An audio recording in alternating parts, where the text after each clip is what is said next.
All right, everyone. Well,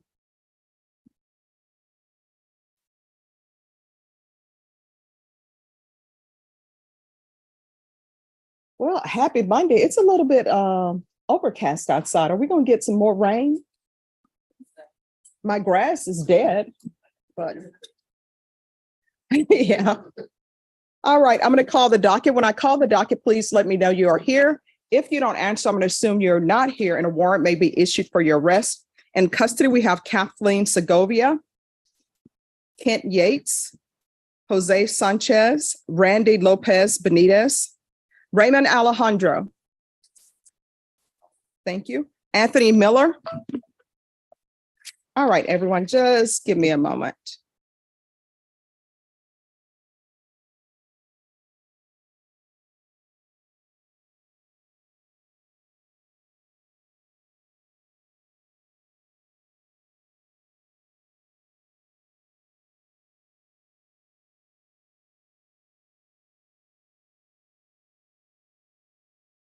Your mom calls, you need to always answer.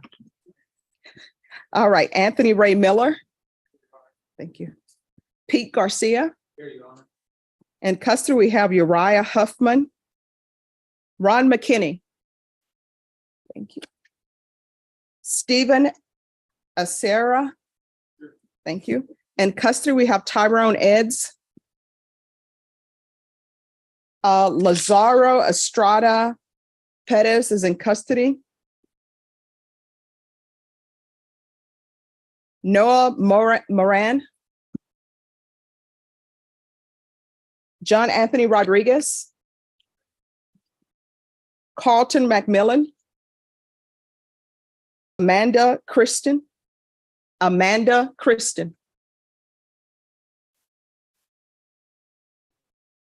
Eduardo Ramon. In custody, we have Jason Romero, Alberto Soto, Brian Boatwright, Luis Henry. All right, thank you. Luis Henry, Journey Escobedo, Christopher Esquivel, Zachary Johnson, Annette Idrogo. Thank you. Annette Idrogo. I didn't know what to do with those first two letters. And then Carlos Delo. Thank you.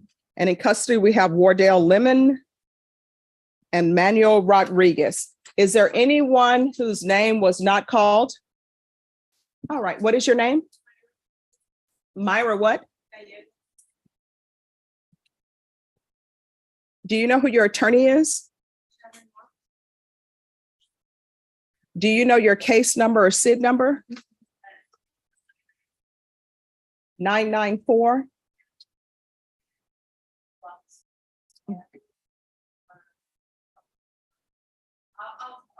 All right, and since she's here, you're here, if you want that address today, just let me know. Okay. All right, anyone else whose name was not called or you came in late? All right. Amanda Kristen, Eduardo Ramon, Luis Henry, Journey Escobedo, Zachary Johnson, Annette Idrigo. All right, everyone, these are the rules of the court. On this side is criminal trial division. Their files are there. Family violence files are there. Please, attorneys, just take your file and sit it on the desk of the prosecutor. As you all know, there's been an uptick in COVID and other diseases, leprosy, you name it, it's here. Seriously, they have an outbreak of leprosy in Florida. Yes. And I think, what is it called? The black lung or something. I don't know. So just put your file on the prosecutor's table and have a seat. They're going to call you in the order in which they receive your files. Do not approach the court until you've spoken to your client and conferred with the state. Before approaching the court, what you need to do is just approach the clerk, have them pull your file, and they will place your file here, and I will call you in the order in which I'll receive your file. The only exception is if there is a need for an interpreter, that person will go first because we have a shortage of interpreters. If you speak your client's language, but your client is more comfortable in speaking in a different language, we will need an interpreter. Do not approach the court coordinator asking for continuances or resets. I'm the only person who can do that. In the side over here, we have our liaison with probation. Bashan, can you raise your hand? Please do not crowd her. Please do not put your items on her desk. Consider that her office without the walls. Do not turn your back towards her, because if you turn your back towards her and she's sitting down, guess what she sees? To my left, we have the court reporter. That is her desk. Those microphones, all of her equipment costs over $10,000. It's Pottery Barn. If you break it, you will have bought it. So please do not sit your work up there. Do not put folders up there, because it interferes with what she is doing. To all of the people in the audience, your attorney will be here. Your attorney is probably in another court. So trust me, we will get them here and everything will go on as planned. So everyone, today is Monday. It's a great day. It's not 105 degrees yet.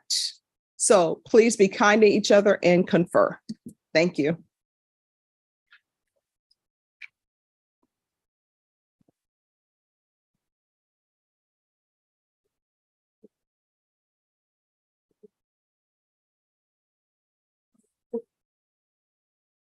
All right.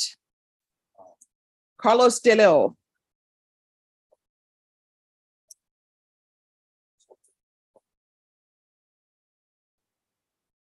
Hello. So the issue with this. The issue with this, last time we were here, we were having, we had to do a motion to compel the Houston Forensic Science Center to do what is called an STR mix in the DNA, where they can separate out the alleles and get those tested.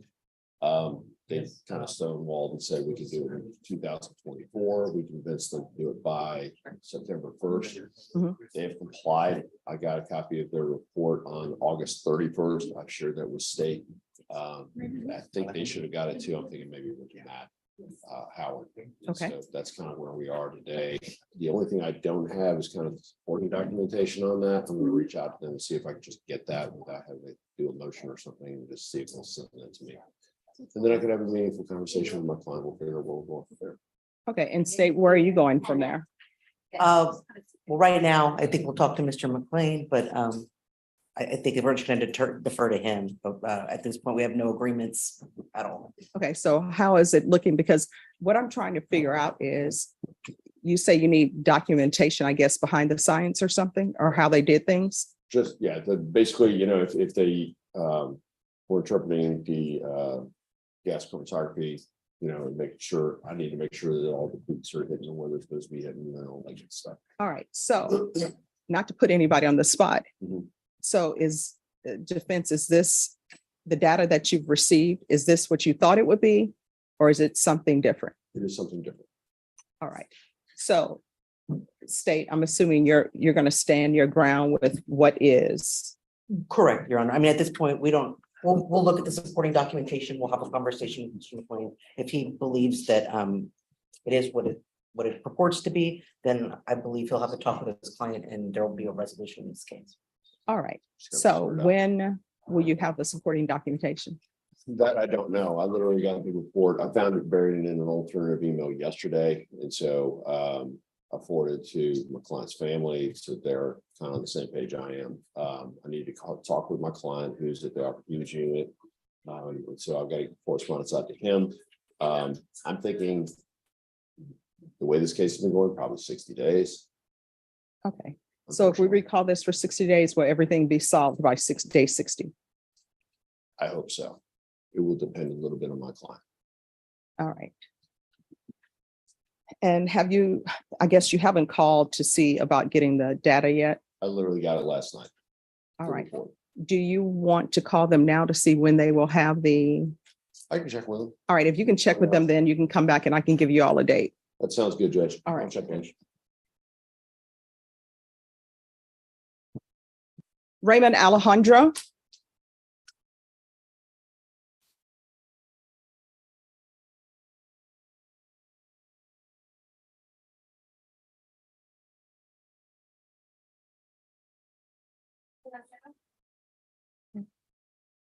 All right. So this is going to be a retrial. Yes, Your Honor. So where are we on the record? Okay, so we did get our transcript. We Okay. haven't had it for much time at all.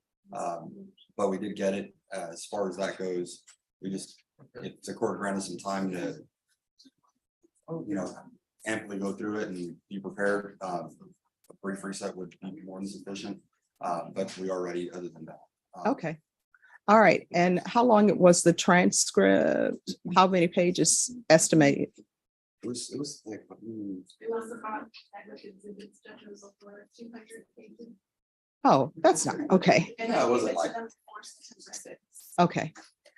All right, Ms. Ferguson. I need this set for a jury trial as soon as possible, please.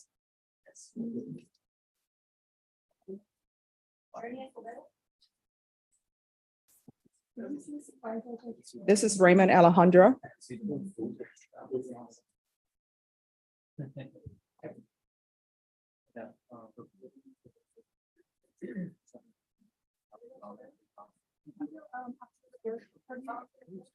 All right. Your jury trial date is going to be October 30th. thank you, Your Honor. All right. Is there anything else from either side? I don't think further from the state here. I think further from the science. All right, Ms. Ferguson, if you can give them the reset form. And does anyone need the October 30th date to be the plea deadline date as well? Because I know that now both parties will have seen the transcript and reviewed what's in the transcript. Sorry, are we saying October 3rd or October 30th? 30th, Oh, 3-0. not from the state. All right, so my understanding then, I guess the state, you're not changing your offer based upon any transcripts? Not at this time. Okay, well, no, it's either, My No, client wants yeah. to move forward. with trial. all right, so it's a jury trial then on October 30th. Just sign the reset form and you're excused. Thank you. You're welcome.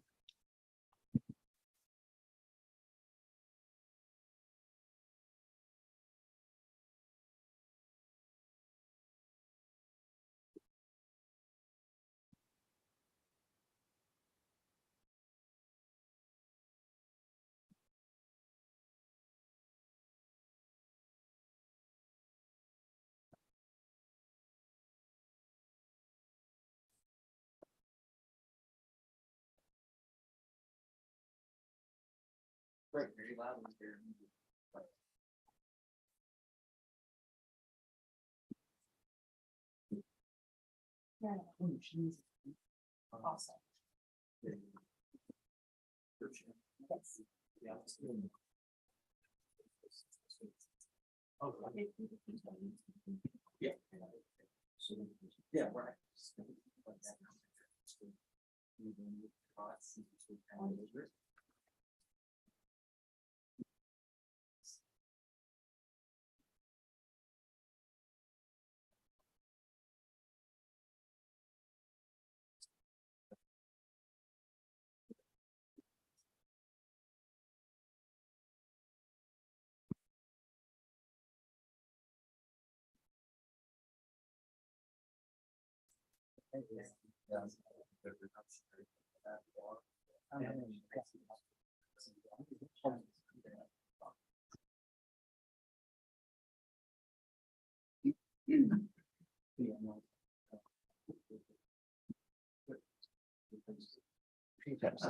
We would have.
Yeah.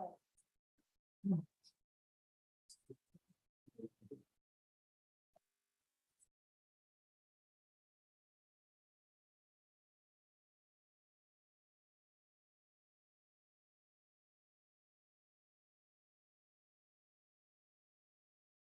can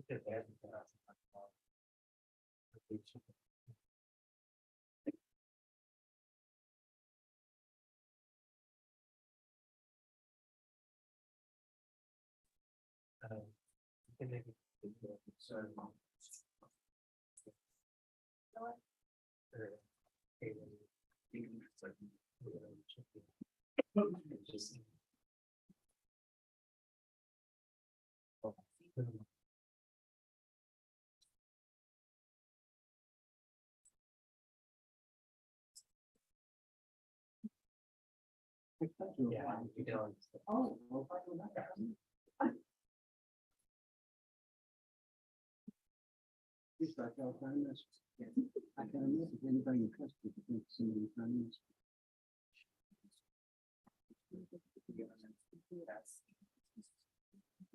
The real life.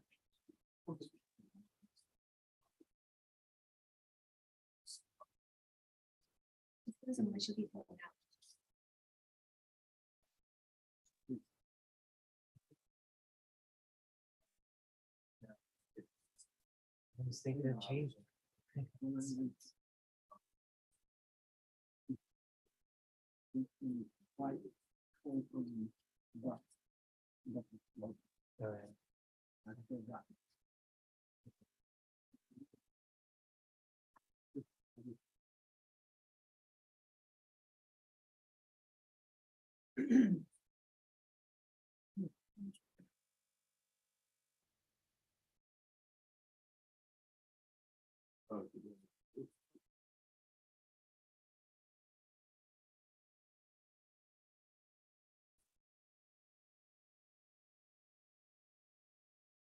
All right.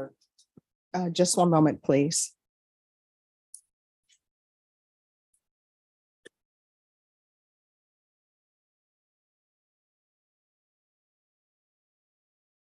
Yes. I'm here for Kathleen Segovia. Segovia pled out week before last in front of Judge Harrell, and we had incorrectly sentenced her because I think the DA, and I know I assumed that because of her record, she had the state jail she had been enhanced, but it hadn't. So the 3-year term that she's going to the joint for wouldn't work. So we're back here to resentence her this morning. All right. Trying not to make more mistakes than we have to. No problem. How was the conference? Oh, I didn't end up going to the conference. I had other matters to attend to. All right. Are you ready on Segovia? Are you guys working on the paperwork? When she gets out, I get her to sign her paperwork. All right. Thank you.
He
the one that was in the hospital? No.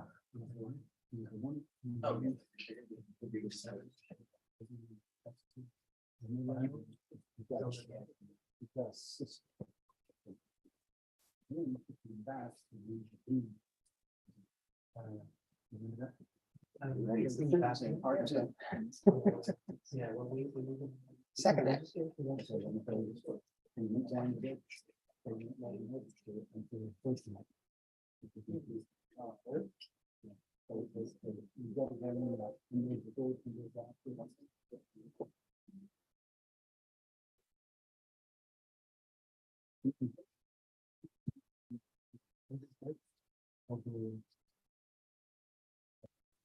Anthony Miller,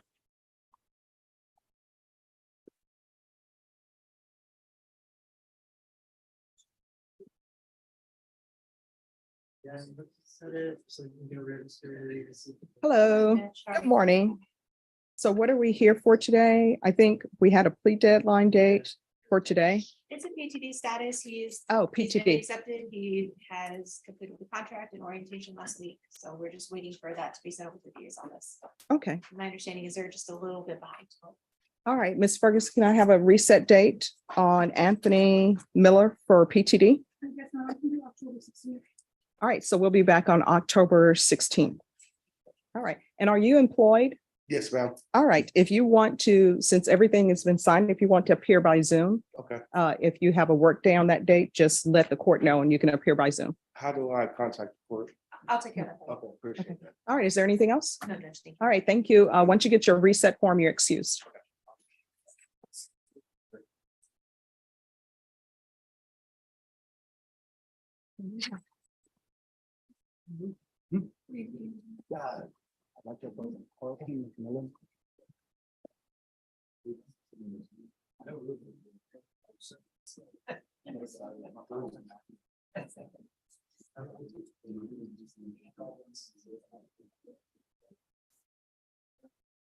Kathleen Segovia.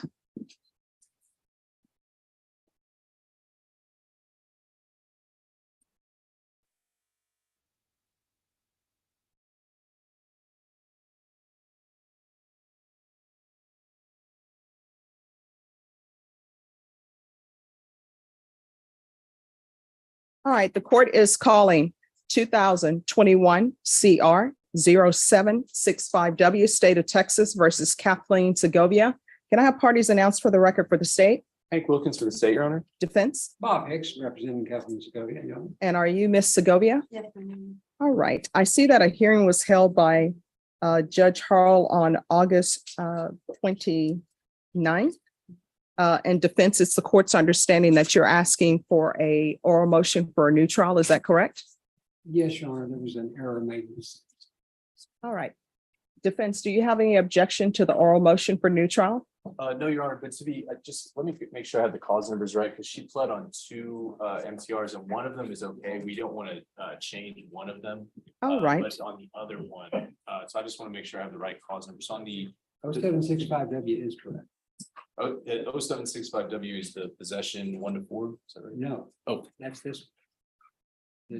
This is the fraudulent use of or possessing of identifying information. Yes, Judge. All right. Any objections to the motion for new trial? No, Judge. All right, then the oral motion for new trial will be granted. Ms. Segovia, I'm going to show you what's entitled motion to revoke community supervision. Did you review that with your attorney? Did you understand it? Are you the same Kathleen Michelle Segovia who was placed on community supervision in 2021 CR 0765W for the offense of fraudulent use or possession of identifying information less than 5 items on January 29, 2021 for a term of 5 years? Is that you? Yes. All right, state. Violated condition number 17, on or about the 19th day of July 2022 in Bexar County, Texas. The defendant Kathleen Michelle Segovia did then and there fail to register for or attend a theft program 2 with the approved agency in violation of condition number 17. How do you plead to that? True or not true? True. State. Your Honor, we waive the other violations alleged in the motion. Any objections to the waivers? Certainly not, Your Honor. All right, Ms. Segovia, did you understand by pleading true to violation of condition 17, the court could find it true, grant the motion, and sentence you up to 1 year in the state jail facility and up to $1,000 fine? Yes, Knowing that, do you still wish to plead true to violation of condition 17? yes, ma'am. Court will find violation of condition number 17 true. Is there an agreement? There is, Your Honor, we're asking that you both the defendant and sentence her to 180 days state jail. And I believe the defense would like to be heard on the time credit, Judge. Okay. And defense, is that the agreement? Yes, it is, Your Honor. And as of this morning, according to the clerk, she has 173 days credit. All right, and probation, what is your recommendation? Your Honor, the recommendation from probation and revocation at this time. All right. Ms. Segovia, are you asking the court to follow this agreement? Yes, ma'am. Are you waiving your right to appeal? Yes, ma'am. All right, could you raise your right hand for me, please? Do you solemnly swear and affirm the testimony you give will be the truth and nothing but the truth, so help you God? Yes, ma'am. All right, you can lower your hand if you could state your name for the record. Kathleen Michelle Segovia. All right, so Ms. Segovia, they've agreed to 180 days for you. And I want you to know that with 180 days in the state jail facility, even though you have 173 days or whatever your counsel is saying, you still may be transferred to the state jail facility. Do you understand? And I have no control over whether they transfer you at the state jail facility or whether they have you stay at the Bexar County Jail, but usually you get transferred and you will be released from there. Do you understand? Yes, ma'am. So knowing that, do you still wish the court to go along with this agreement? Yes, ma'am. And if the court goes along with this agreement and you ultimately will serve your sentence, what's going to be different? Myself, ma'am. All right, what arrangements have you made to do better and for me or some other judge not to see you before them anymore? Well, first of all, I found my domestic violence relationship I'm is sorry. my domestic violence relationship is null and void anymore. My other half has passed away, which kept me from a lot of things, from bruising and stuff. But I've got, enrollment in school for business management. It's pending once I come out. I was supposed to enroll, but ended up with the MTR. And just staying out of trouble, and that I'm too old for this. All right. And does anyone know about the restitution? Because I have here, there was restitution of $57 and $350. $57 was to BCSO and the $350 was to Frost Bank. Has any of that been paid? Your Honor, no funds were sent for restitution. Okay. All right. Is there anything else?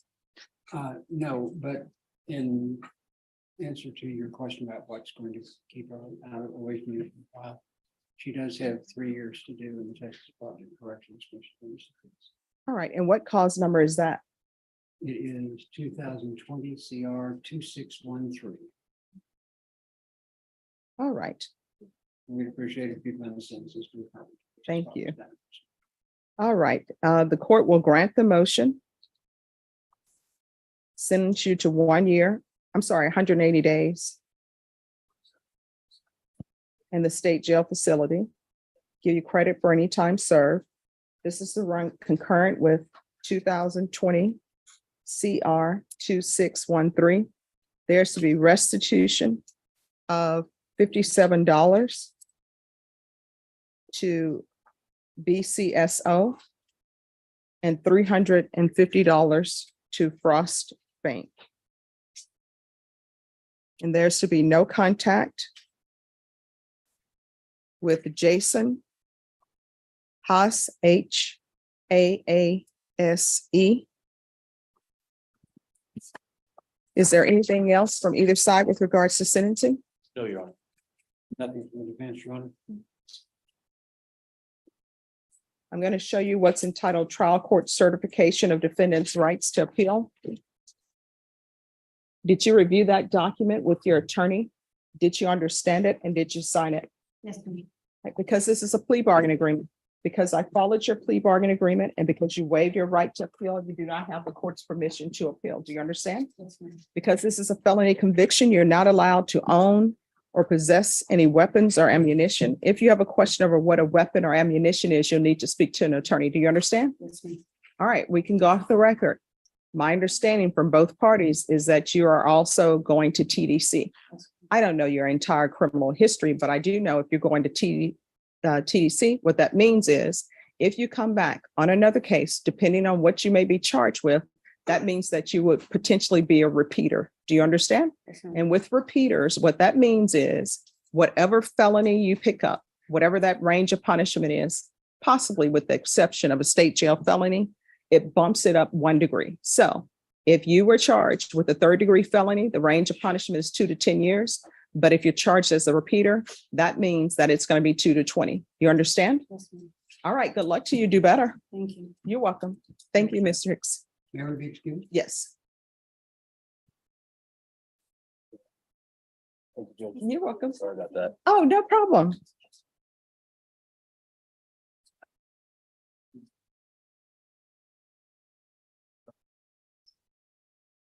Yeah. Yes. For context, to that one person earlier, as we know that we had already been going into very Jason with dismissal with that. Okay. All right. Thank you. Thank you, ma'am. Norma, on the Miller case, that's going to be dismissed. And I will sign it now.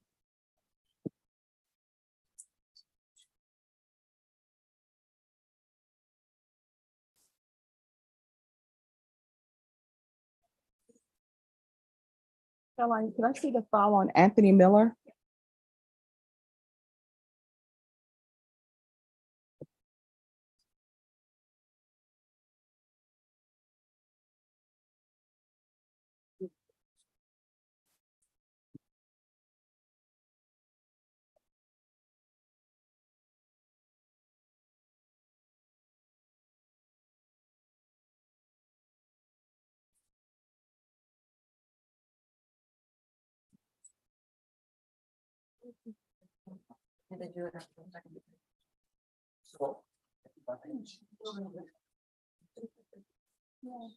Daniel, can you make sure defense counsel gets a copy?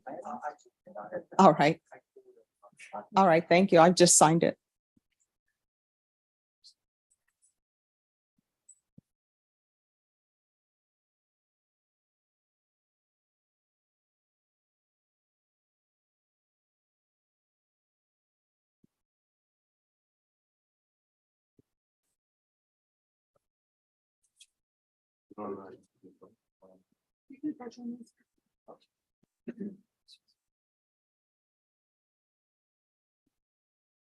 Morning, Army Approach. Yes, hello. Hello, happy Monday. Yes. On Mr. Lemon's motion for new trial. Yes, When do you want to do that today? we can do it now. Okay, then I need to get a witness down. Sure. Okay.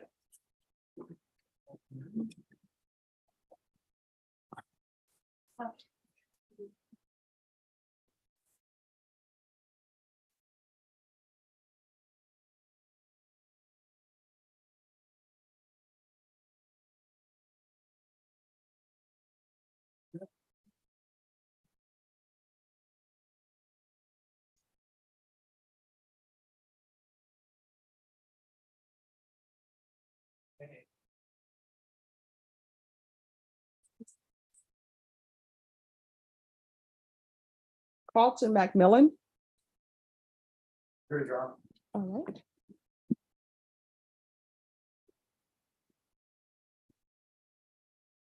Good morning, Your Honor. Good morning. Morning, Your Honor. Good morning. So the last time we were here, I think you all had worked out something and. Can I he was brief the you of what's registrar? going on so far? Yes. The last time we came, he had gotten taken into custody, but the Mhm. bondsman got back on and you allowed him to report by Zoom.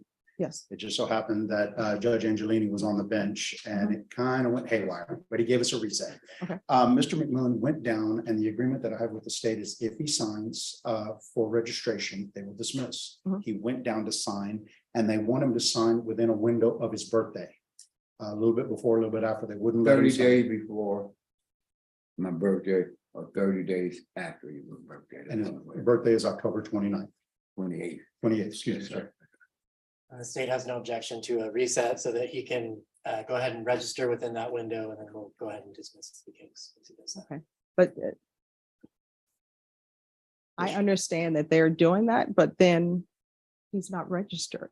I don't understand why they are making, I believe what you're saying to be true, but it really doesn't make any sense to me that someone's supposed to be registered and they're not registered, and then they go down to try to register and they say, oh, no, 30 days.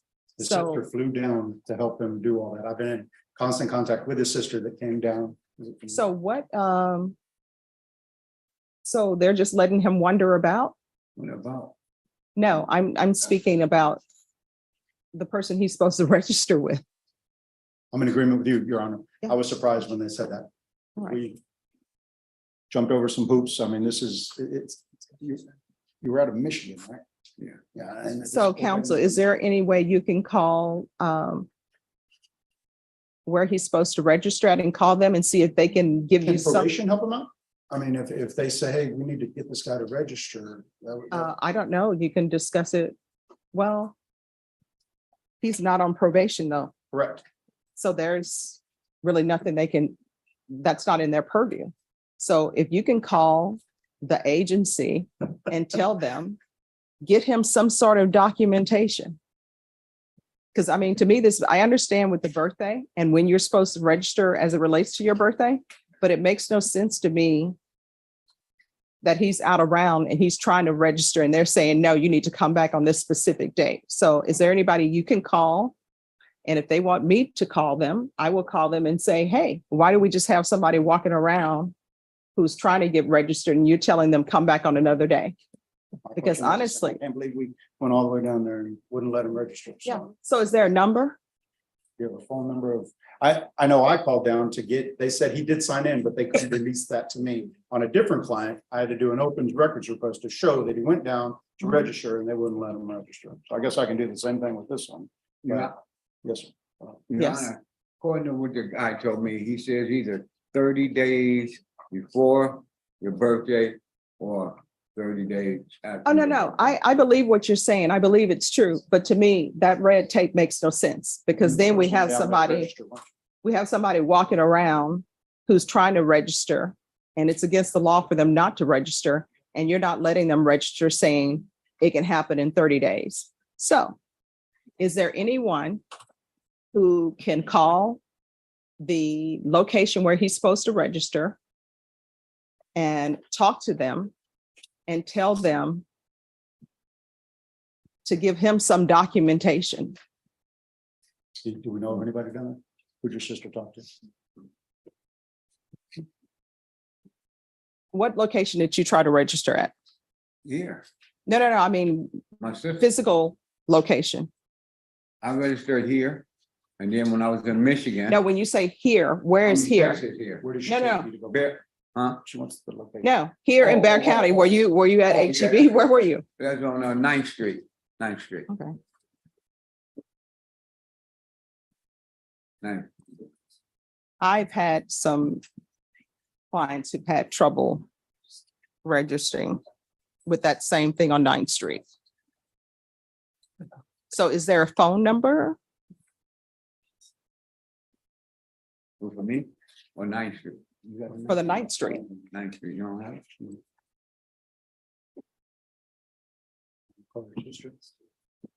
All right, so counsel, I've just Googled, here's a number. If you would call them, because let's solve this problem today, instead of having him constantly having to come back down here. And maybe if they do something where even if they're not going to accept his registration, give him a piece of paper or something showing that he came in and this is the number.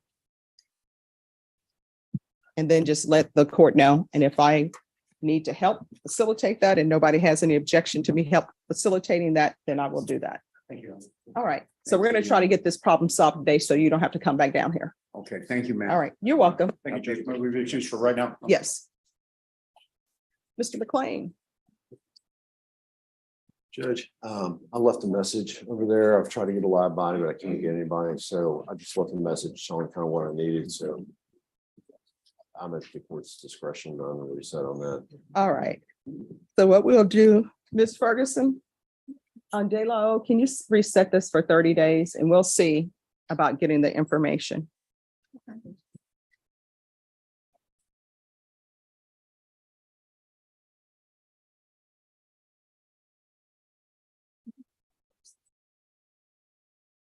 All right, so we'll put it at October 16th. Judge, I will. Yes. Judge, I will be out of town that day, unfortunately. Okay. When will you be back? I could do. Geez, that week is horrible.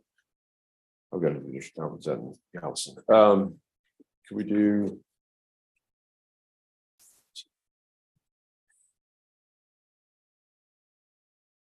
Can we do the 23rd? All right, are we able to do the 23rd? All right, Thank you. so the 23rd. Thank you, Judge. All right, you're welcome. Thanks. Yes.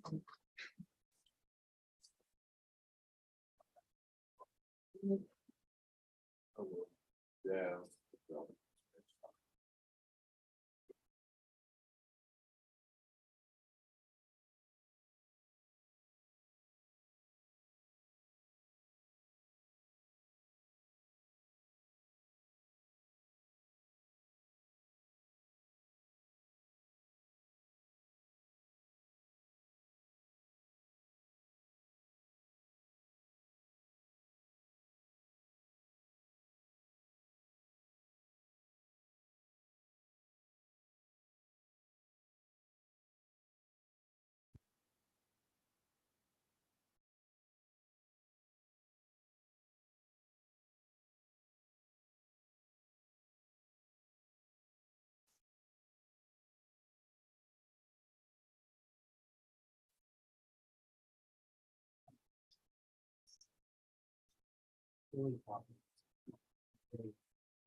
I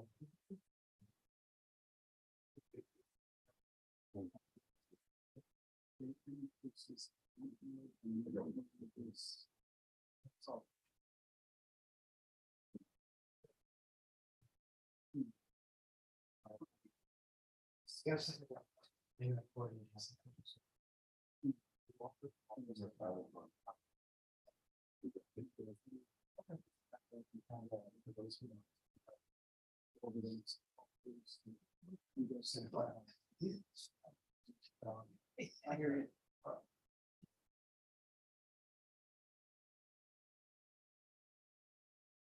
Yeah, I guess I do that.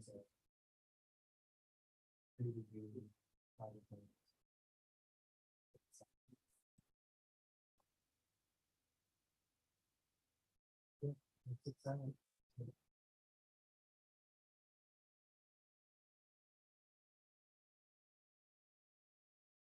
For people.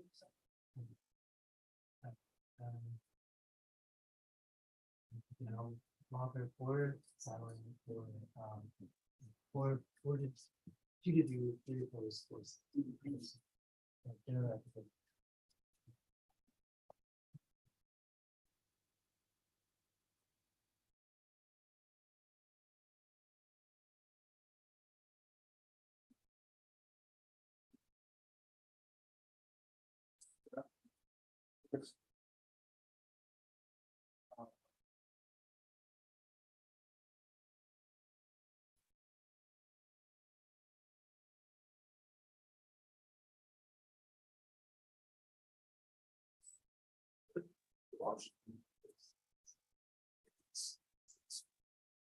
Luis Henry,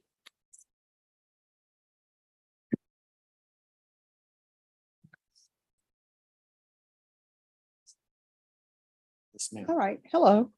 All right, so an offer was submitted and today is the plea deadline date. Where are we? We're asking for a trial setting judge.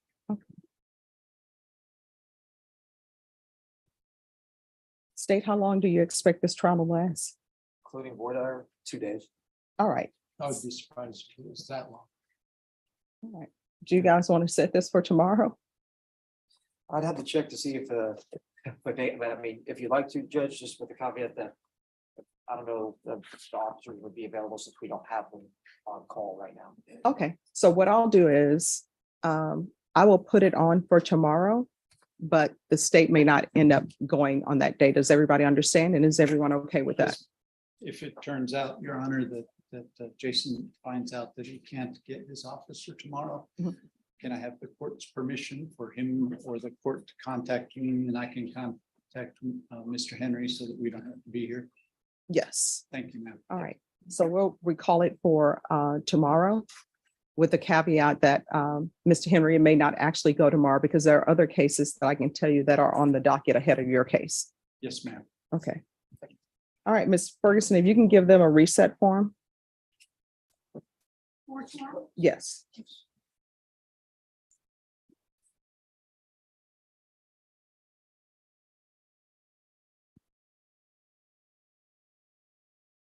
And Mr. Montgomery, Ms. Ferguson will give you a reset form. Yes, ma'am. All right, thank you.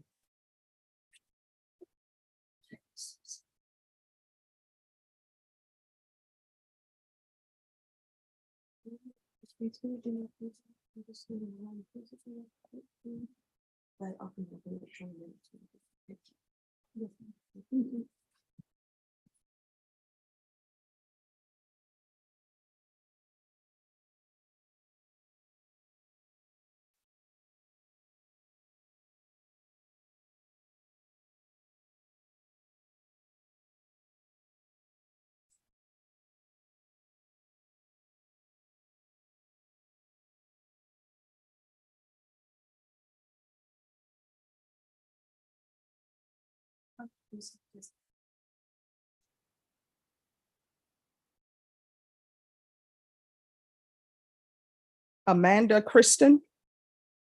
All right, just have a seat. Eduardo Ramon. Journey Escobedo. Journey Escobedo. Zachary Johnson. Annette Edrago. All right.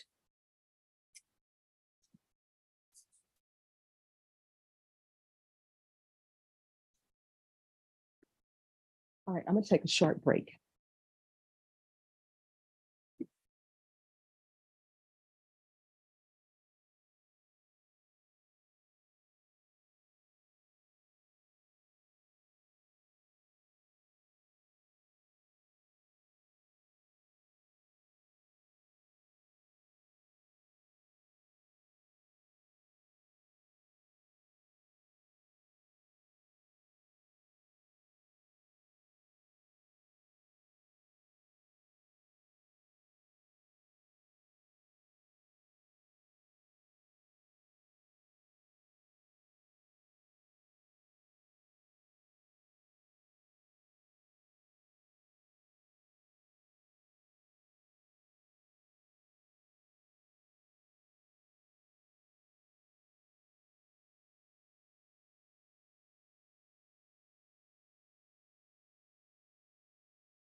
Guys, switch over.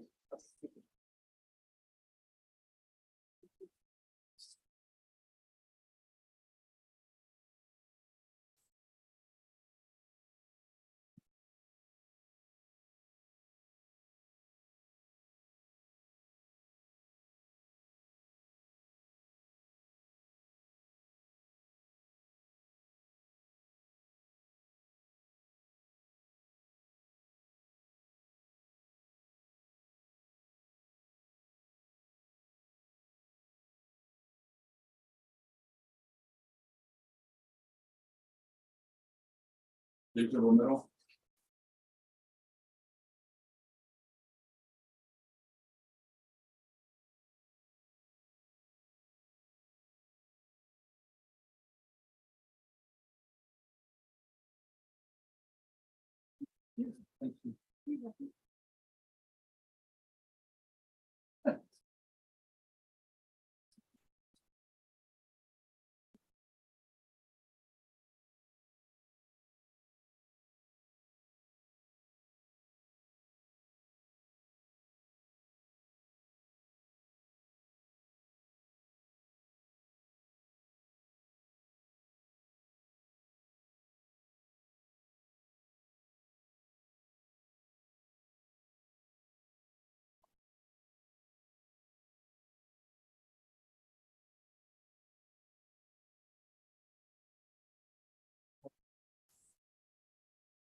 Yes. I told you.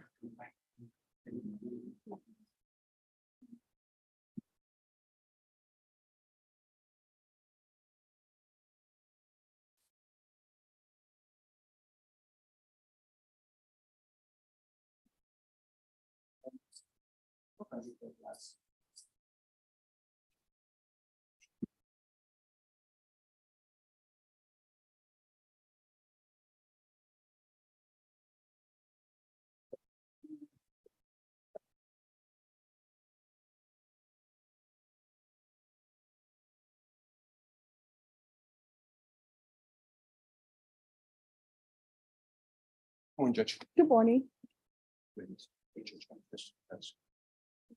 Let's get up. 2023-6644.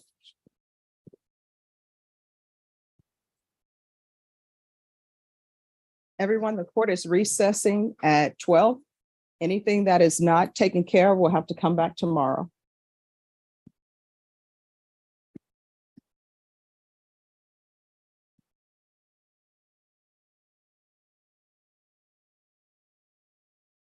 Christopher Esquivel, Good morning, Your Honor. good morning. Judge, do you want him up here? Yes. Mr. Esquivel?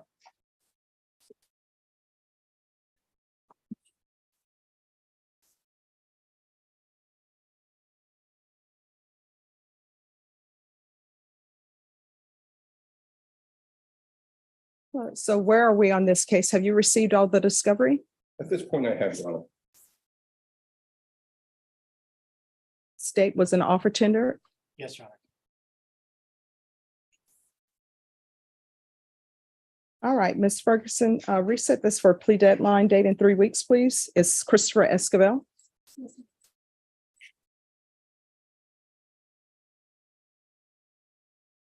I can do October 3rd. Judge, October 3rd. Yes. All right, Mr. Esquivel, do you have any questions about anything? All right, so on October 3rd, you're going to need to let the court know whether or not you're accepting the state's offer. Do you understand? All right, and then if you choose not to, of course, you'll be set for jury trial. Once you sign the reset form, you're excused. Thank you, Judge. You're welcome.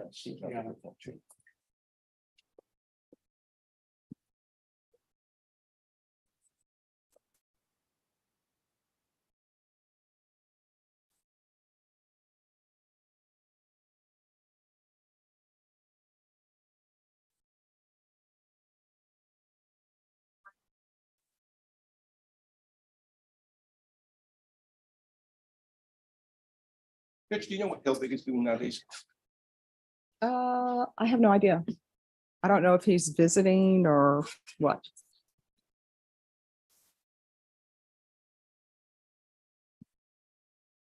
I think he's enjoying being retired. Probably. Yeah. Thank you. You're welcome.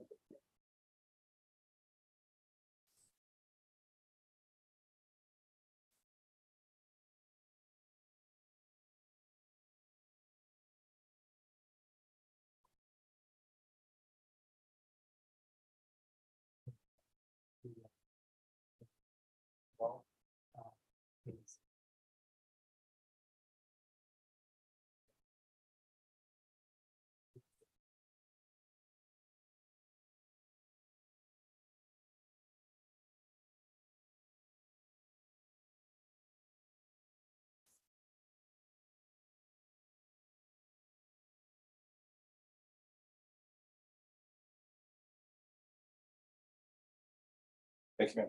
Thank you.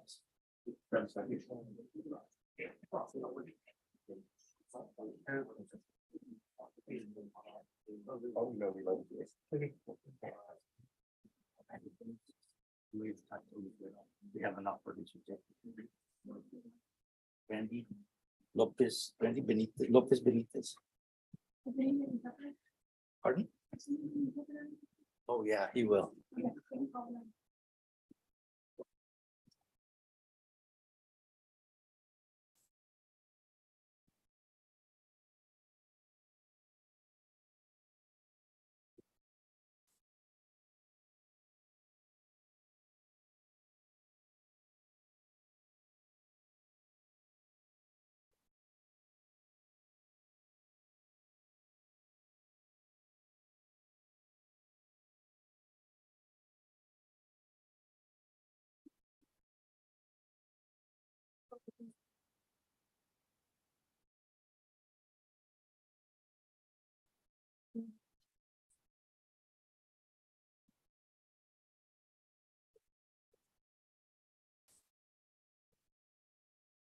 I think you can almost notice that.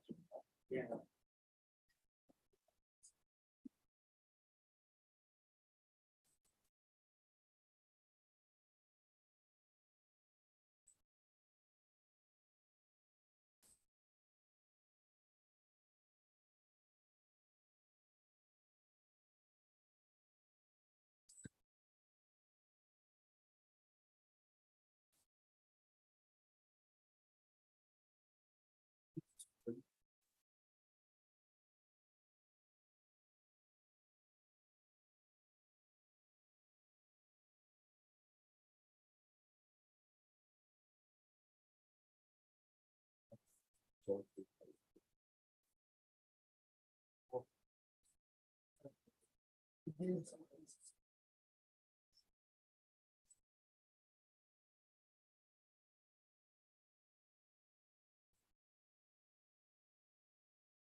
They just want to know if they can get the offer.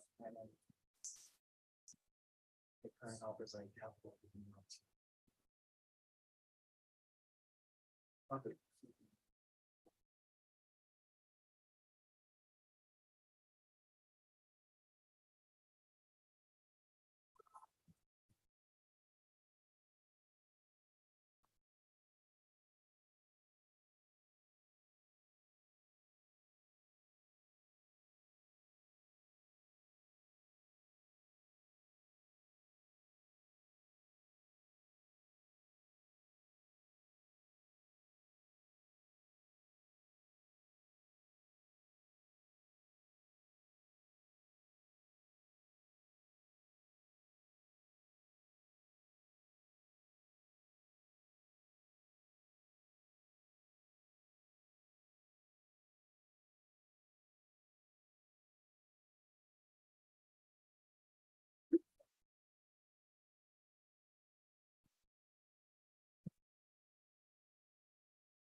Noah Moran, if you'll come forward, please.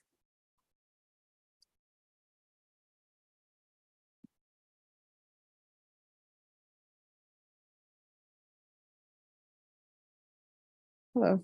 Your attorney is out with an injury, and they're asking for your case to be recalled on Thursday. So are you employed? Right, so are you able to be here on Thursday? Yes, ma'am. All right. So who's bringing you here? Your parents? My mom and dad. All right. Are you all able to be here on Thursday? All right. Norma, if you can recall him for Thursday. So we'll bring you back on Thursday morning at 9. Just get the reset form from the coordinator. Once you sign that, you're free to leave. Thank you. All right, you're welcome.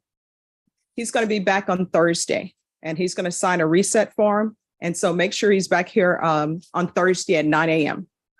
All right.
the paperwork.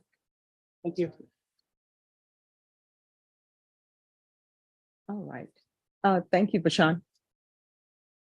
All right, and can you check with the state to make sure that they've contacted the complainant to let the complainant know? All right, thank you.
Yeah.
Myra Gallegos.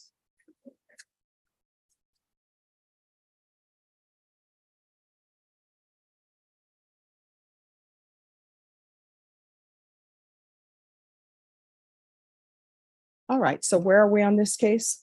Judge, we received a new offer today. Also, in the last 2 weeks or so, we got, we had some kind of new information, I guess, on one of the state's witnesses. So we'd like to just extend the plea deadline if we could. We were given a new offer today. Typically, she is in court with Mr. Locke.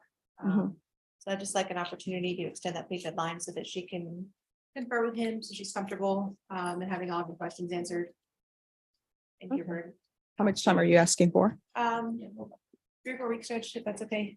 All right, Ms. Ferguson, on Myra Gallegos, if I could have a 3-week reset, please. And if you'll remove her from tomorrow's docket. Thank you, Judge.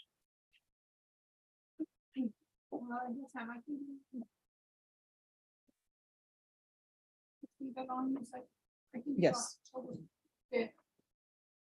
October 5th, council. Yes, that's fine. Thank you. All right, we'll see you back on October 5th. Just sign the reset form and you're excused. Okay, thank you, ma'am. You're welcome.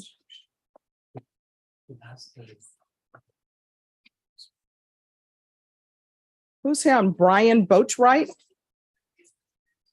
All right, if you come forward, please.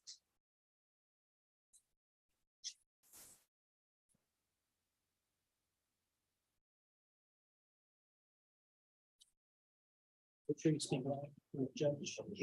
And Judge, he is a little hard of hearing, just so you know. Okay. Thank you, Judge. You're welcome. All right, everyone, we're going to go on the record. So if you're sitting behind the court reporter and you're in the box speaking to your client, I'm going to ask that you not speak behind the court reporter while you're in the box. Court is calling 2023 CR 6411, State of Texas versus Brian Edward Boatwright. Could I have parties announced for the record for the state? Daniel Escobar for the state of Texas. Defense? The attorney of record is Joanne De Hoyos, Joseph Stateson covering, and Mr. Boatwright. Would you give this judge permission for me to do the plea in place of Mr. Hoyos? Yes. All right. And are you Brian Edward Boatwright? Yes, Your Honor. All right. If at any time I'm speaking too low or you don't understand, just let us know. Counsel, have you received all the discovery in this case and did you review it with your client? Yes, Your Honor. Court will find that the state is in compliance with discovery. Mr. Boatwright, I'm going to show you what's entitled True Bill of Indictment. Did you review that with your attorney? Did you understand it? Yes, Your Honor. Counsel, do you waive the reading of the indictment? Yes, Your Honor. State, are you proceeding on the indictment as presented? Yes, Your Honor. Mr. Boatwright, I'm showing you what's entitled Court Admonishments. Did you review that document with your attorney? Did you understand it? And did you sign it in all the appropriate places? I believe so. Right. Did you understand you're charged with the offense of theft under $2,500 enhanced? That's a state jail felony. The range of punishment is anywhere from 180 days up to 2 years in the state jail facility and up to a $10,000 fine. Did you understand? Yes, Your Honor. If you have a plea bargaining agreement with the state, the court does not have to follow your plea. If for any reason the court doesn't follow your plea and gives you more than you bargained for, the fact that you entered a plea will not be used against you and you will be allowed to withdraw your plea. Did you understand? Yes, Your Honor. Did you understand you have a right to jury trial, a right for you or your attorney to cross-examine and confront any witnesses the state would call in the right to remain silent? Yes, Your Honor. Did you understand by entering this plea bargain agreement, you were giving up those rights? Yes, And did you intend to give up those rights and enter into a plea in this case? I did, Your Honor. Counsel, has your client been able to provide you with any defenses? Yes, Your Honor. Do you believe he has a rational as well as a factual understanding of the charges against him? He does, Your Honor. Do you believe he's currently competent and was legally sane at the time of the offense? Yes, Your Honor. Mr. Boatwright, has anyone threatened you, coerced you, or placed you in fear to get you to enter this plea? No, Your Honor. Has anyone promised you anything other than the plea? No, Your Honor. Are you satisfied with the way you've been represented? Yes, I am. Are you a U.S. citizen? Yes. Court will find that defendant has knowingly and voluntarily waived his right to jury trial. Showing you the plea bargain page. Did you review that with your attorney? Did you understand it? Yes, Your Honor. According to the plea, punishment is to be assessed at 12 months in the state jail facility.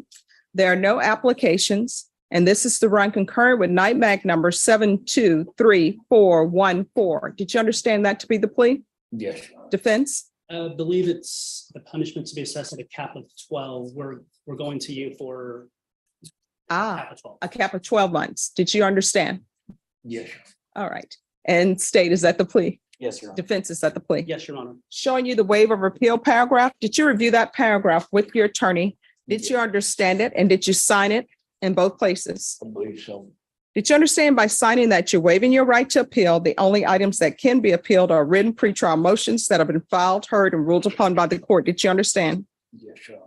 Counsel, have there been any such motions? No, Your Honor. Then to the offenses charged, how do you plead? Guilty, not guilty, or no contest? No contest, Your Honor. State, any evidence? State Officer State Exhibit 1 and all attachments. No objection, Your Honor. Mr. Boatwright, I'm showing you what's entitled Wavering Consent to Stipulation of Testimony and Stipulations. Did you review that document with your attorney? Did you understand it? Did you sign it in all the appropriate places? I believe so.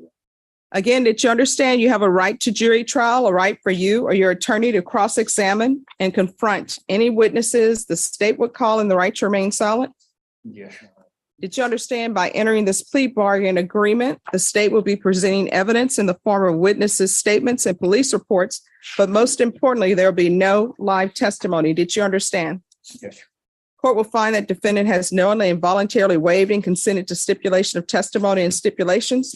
Court will accept into evidence states exhibits 1 and attachments, and the court will review the same.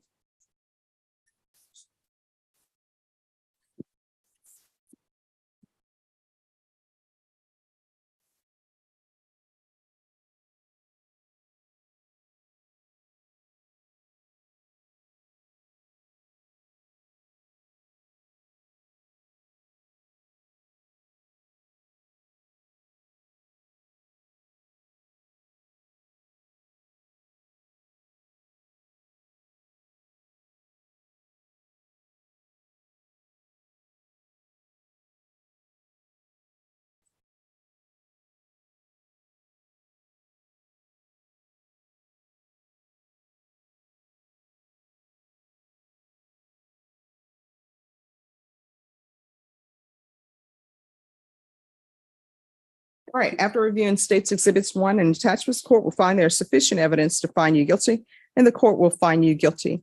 All right, can we proceed with sentencing? Yes, Your Honor. All right. State, what's his criminal history other than the theft cases? So Judge, there is. I can let you look at the NCIC if you want. Any objection? No objection.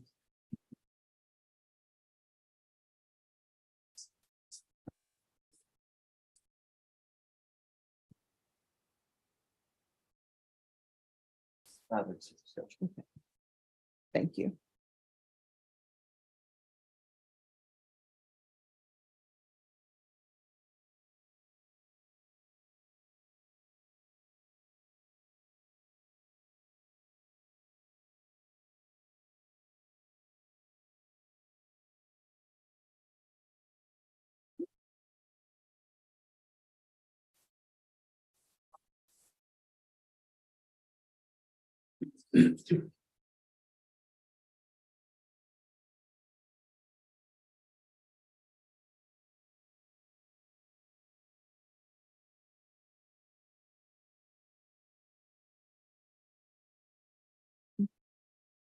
Thank you.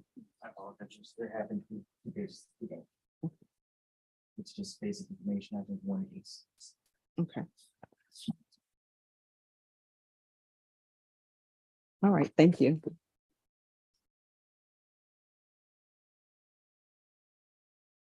All right, anything else from the state other than that? All right, defense. Your Honor, my client had accepted previously this same case.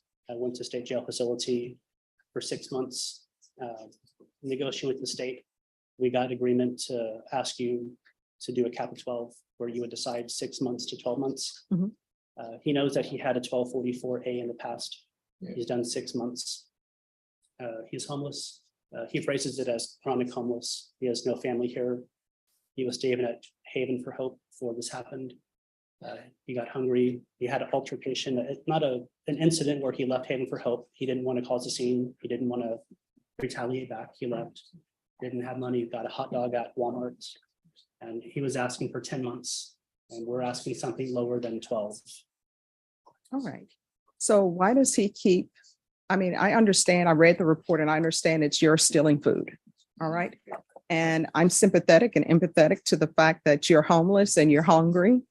But I know in San Antonio, there are places where the food is free. It may not be what you want, but it's free.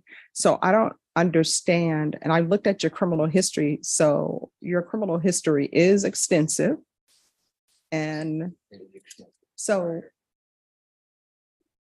why should I give him less than the year? That's what I'm trying to understand. I would, there was an incident at Haven for Hope shortly before this happened. He didn't want to pick up a new offense. I understand it's under $20 theft, but he didn't want to get into a fight. He pulled off, he walked away. There could have been a scene at Haven for Hope. He relies on Haven for Hope to stay there. But he would tell you that he did take the hot dog. I had something. Sure. You want to raise your right hand? Do you solemnly swear affirm the testimony you give will be the truth and nothing but the truth? So help you God. Yes, Your Honor. All right, you can lower your hand if you'll state your name for the record. I commit to be for an honest answer. No. What's your name? Brian Edward Boatwright. All right, so Mr. Boatwright, what did you wish to say? I was just gonna say that once I'm not in that shelter area, I have problems downtown. The homeless society down there is a little different than it is outside of the downtown area, but I start drinking alcohol, and then the alcohol influences my thinking, and I end up doing what I did. I don't know if I can feel it worse or better, but that's basically what happens. And then I end up doing things like that. And it's either, and I try not to do that. I end up flying a sign because you have to stay at Haven long enough for DPS to give me my ID back. It's not the $20 from a state ID card. I lost my wallet a few years ago. I struggle with this, and I haven't been able to do any even day labor work through temp services because with a Haven ID, that's not good enough to register with them. I'm sorry, sir, I need you to speak up or speak in the. Oh, yes, ma'am. And I don't know why I'm saying all that, but I guess I'm not trying to justify it. I'm just trying to paint a picture of the situation to, I guess, and that's because it's not a very smart thing. And alcohol does tend to make me think how much smarter than I am at the moment. It makes my life seem more tolerable on the street, but it has a bad end every time, so. And do you have any family living on the planet?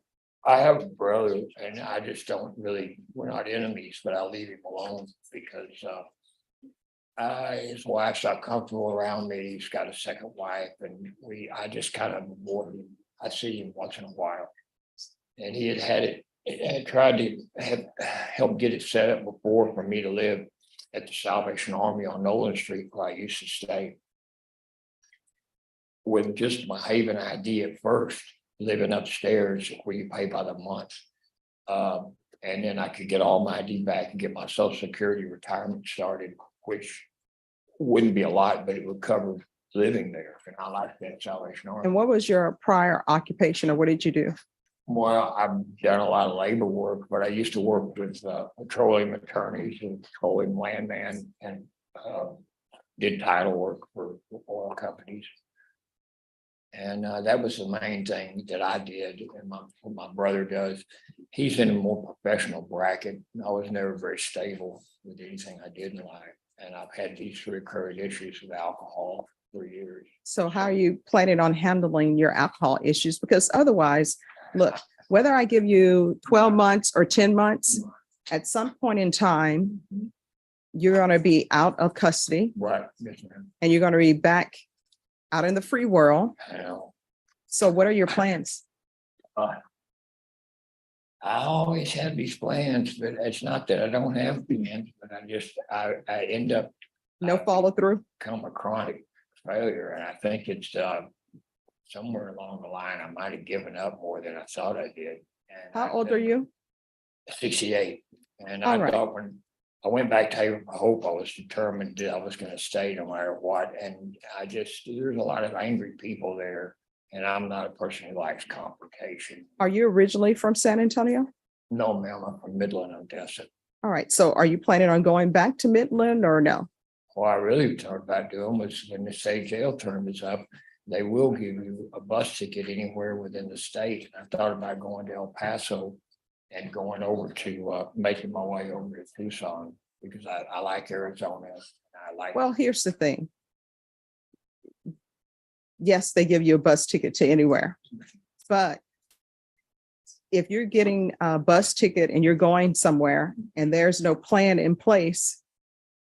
Well, they have a very good place. I've never been to it, but it's a shelter system like Haven for Hope in a sense. And I would hope it might not have been as crowded as here.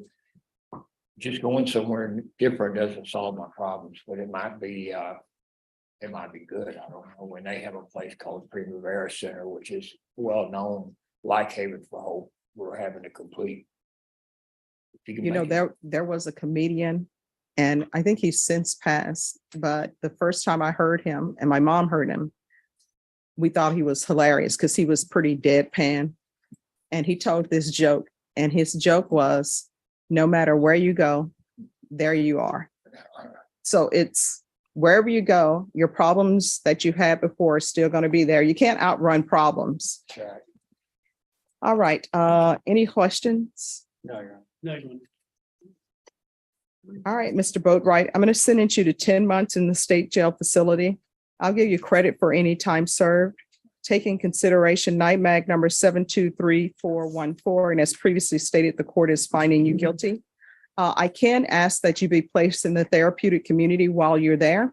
It doesn't increase your time. Your time is 10 months. Whether you're in therapeutic community or not, it's still going to be 10 months, but perhaps they can help you with your alcohol issues. Would you like me to recommend that? Yes, Your Honor, that's fine. Thank you. All right, I'm going to show you what's entitled Trial Court Certification of Defendants' Rights to Appeal. Did you review that with your attorney? Did you understand it and did you sign it? I believe I did. Thank you. All right, because this is a plea bargain agreement, because I followed your plea bargain agreement, and because you waive your right to appeal, you do not have the court's permission to appeal. And because this is a felony conviction, you're not allowed to own or possess any weapons or ammunition. If you have a question of what a weapon or ammunition is, you'll need to speak to an attorney. Do you understand? Yes. Your Honor. All right, we can go off the record. Here's the thing. You're in your 60s. You and I both, we are in the twilight of our lives. And as my mom says, Father Time is not great to anyone. So you're going to have to start following through on whatever your plans are, because otherwise you may end up finding yourself in prison. Your counsel will tell you at a certain point in time with state jail felonies, they are enhanceable. And your minimum may end up being, well, your maximum may end up being 20 years. And I don't think you want to go to prison for stealing $19 worth of food for 20 years. I once had a client, and it's a matter of public record, so I can say it, who was on parole. And he was on parole for stealing what goes on the water hose, the little, I forget what you call it, but it's the little thing that connects it to the faucet. And that is 50 cents. And do you know what? He was on parole for life for 50 cents. So don't be that person. If you have a drug or alcohol problem, guess what? You can go to an NA meeting anywhere in the Texas, anywhere in the United States. And I guarantee you, if time when you get out, if you step foot in the free world and you find an AA meeting or an NA meeting, there are people probably in that group who can probably tell you, oh, I used to be where you were. This is the shelter I went to, or I used to be where you were. Here's where you can get some free food. Because otherwise, you're going to find yourself living at somebody's institution. Do you understand? Yes. Your Honor. All right. Good luck to you, Mr. Boatwright. Thank you. You're welcome. Thank you, Judge. You're welcome. All right. Randy Benitez Lopez.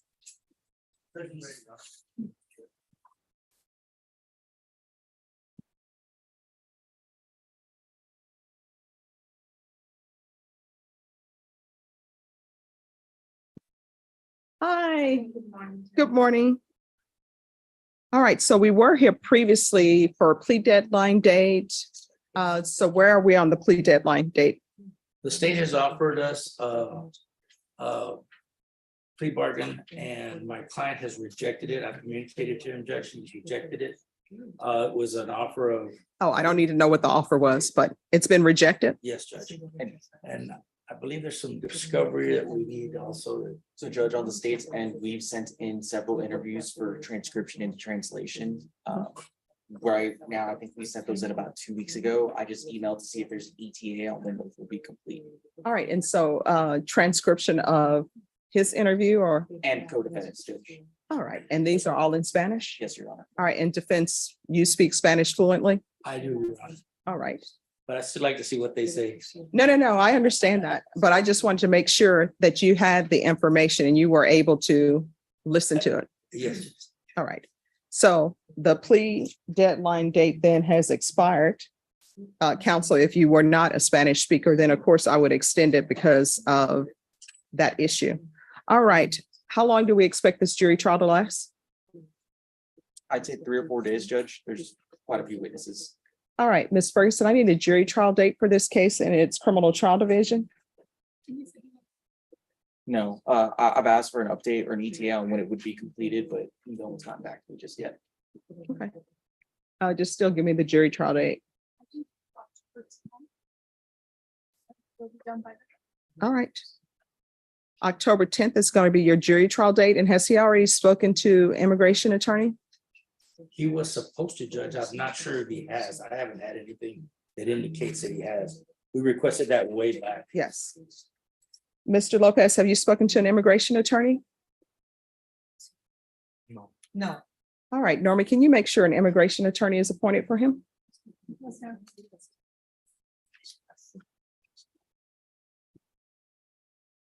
All right, is there anything else? Not on this gentleman, Your Honor. All right, we'll see if we can get an immigration attorney down here today for him. Thank you, Judge. All right, thank you. Mr. Lopez, do you have any questions? No. All right, thank you. Maybe excuse me. Yes, thank you. Good seeing you. I have another one there. Mr. Lázaro Estrada.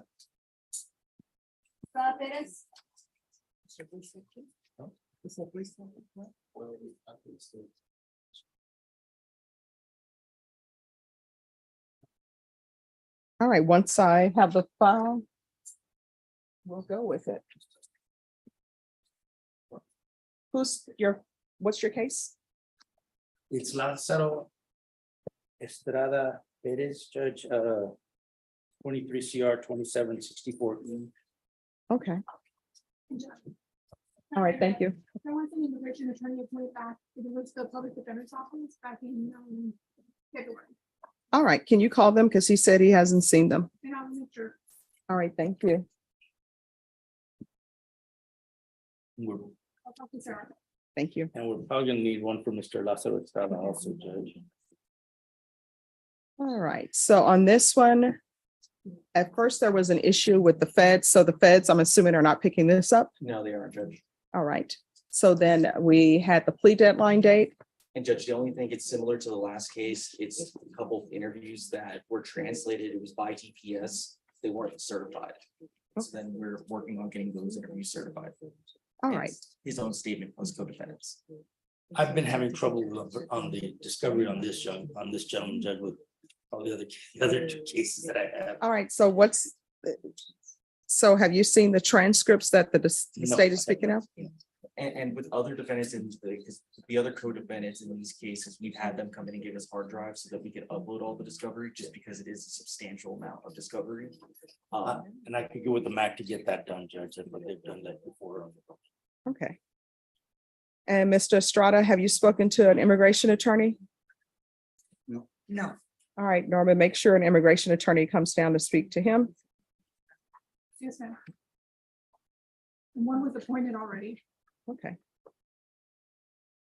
And I would just ask for one more recent, Judge, to be able to get all that together before our final offer deadline. all right, and this is not the co-defendant with Mr. No. Lopez. No, that's a different case. All right, Ms. Ferguson, when are the other cases on this set? I think a good chunk of them, Judge, I think was said today. Ah, okay.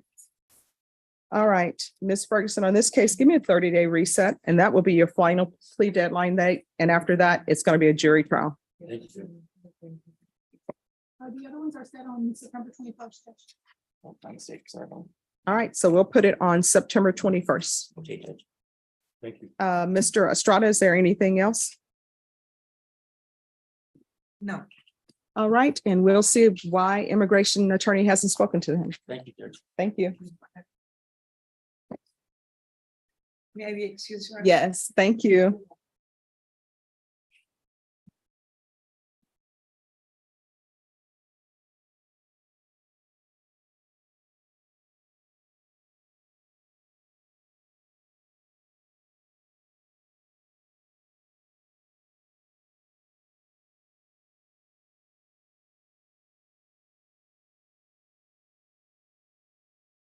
Amanda Kristen, Ready, Judge?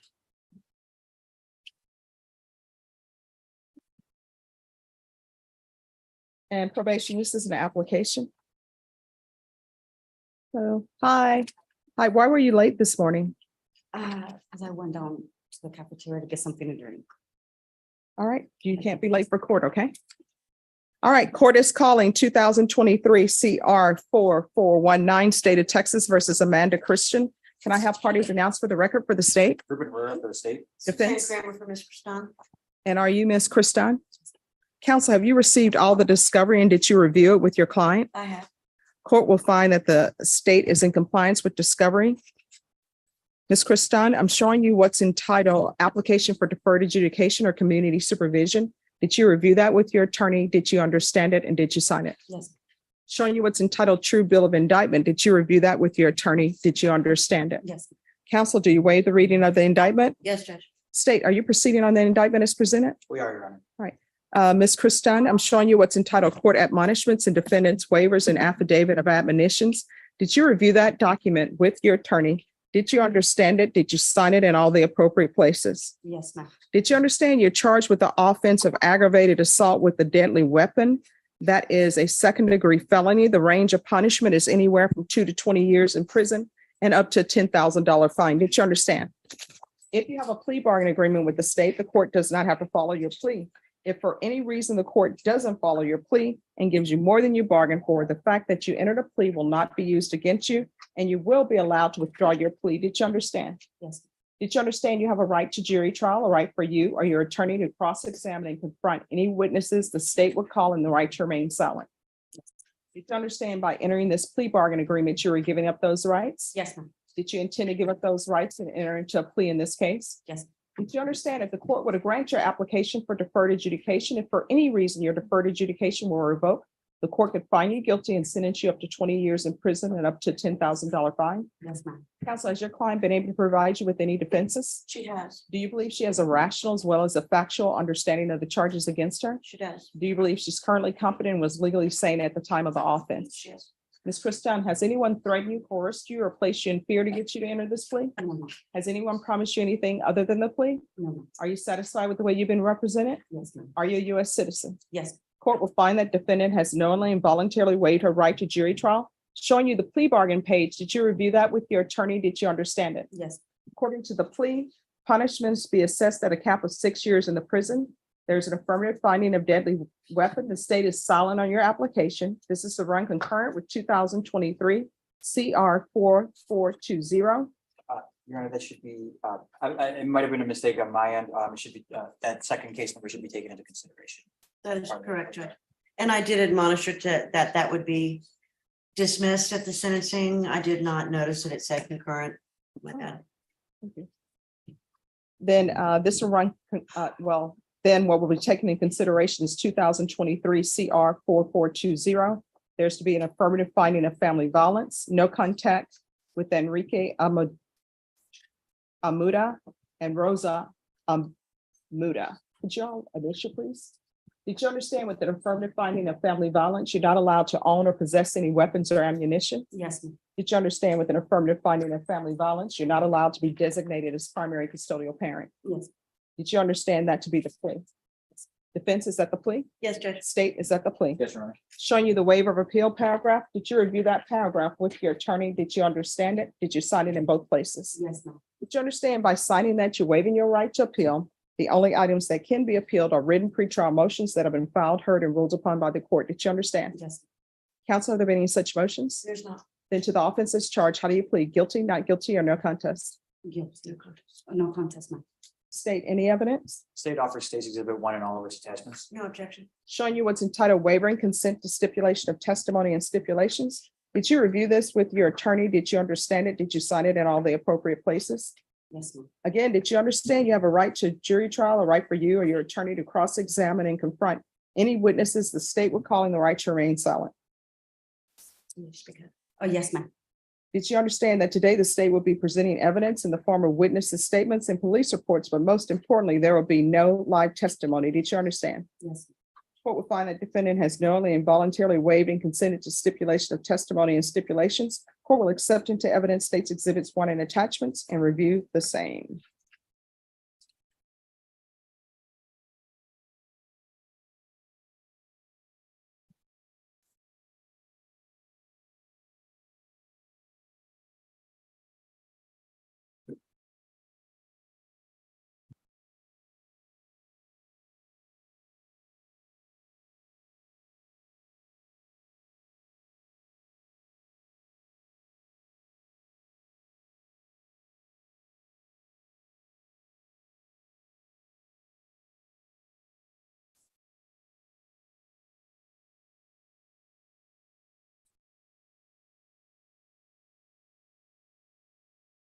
All right, after reviewing states exhibits 1 and attachments, I'm sorry, just one moment.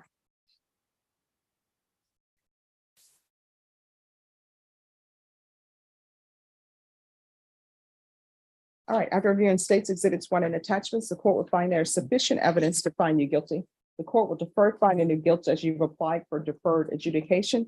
This will be set for sentencing on November 9th. Is there any need for TAP evaluation? I honestly do not believe so, Judge. I don't think that that's ever been an issue with her. Okay. Mental health issues? Okay. All right, probation is just a PSI, no TAP. All right, is there anything else? There's not, Judge. All right, thank you. Thank you. Maybe be excused and I'll just have her want- talk to yes. probation. You'll speak with probation and I will base my decision on November 9th based upon the PSI report that I received and any other information that's presented to me, okay? All right, ma'am. Thank you so All much. right, you're welcome. Just sit over there. And I'll be back.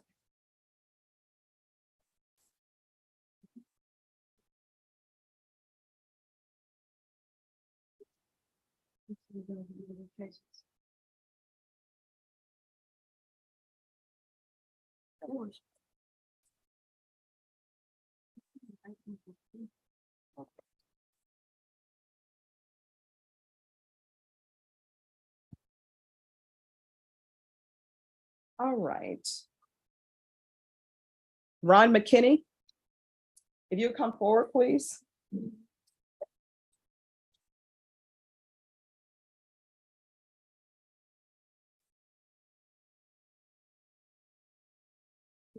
Hello, Mr. McKinney. How you doing? Oh, great. How are you doing? I'm doing okay.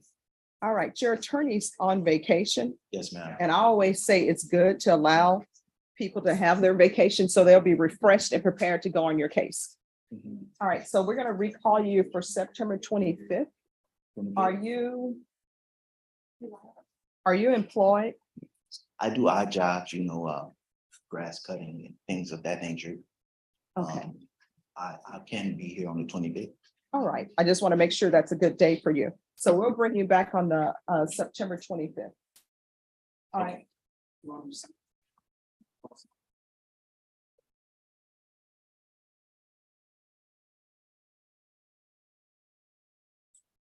All right, so they're gonna give you a reset form, then you're excused. Thanks for dressing appropriately for court. You're welcome.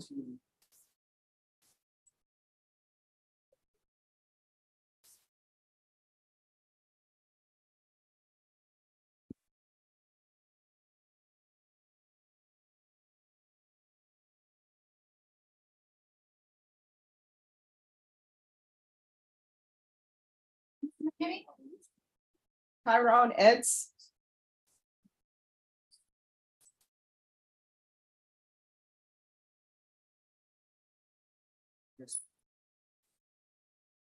All right, on this one, we had some DNA issues. Yes, Judge. Where are we on the DNA? What all of that? I hadn't looked at it. I've been working on court. So we also have an offer, Judge, that my client has rejected. Well, I mean, let's wait on the offer until the DNA comes in. If I can have 1 second.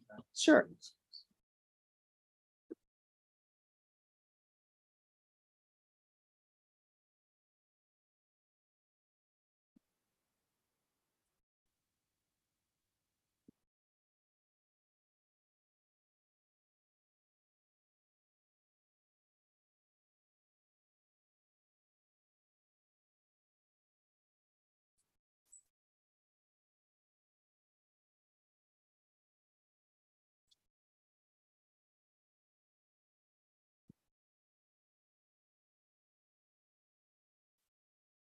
Everything passes momentarily, so I can get, so I can look up information on what Okay, the sure. status is on the DNA. Maybe. All right. So if you'll just have a seat, they're going to see where they are on the DNA.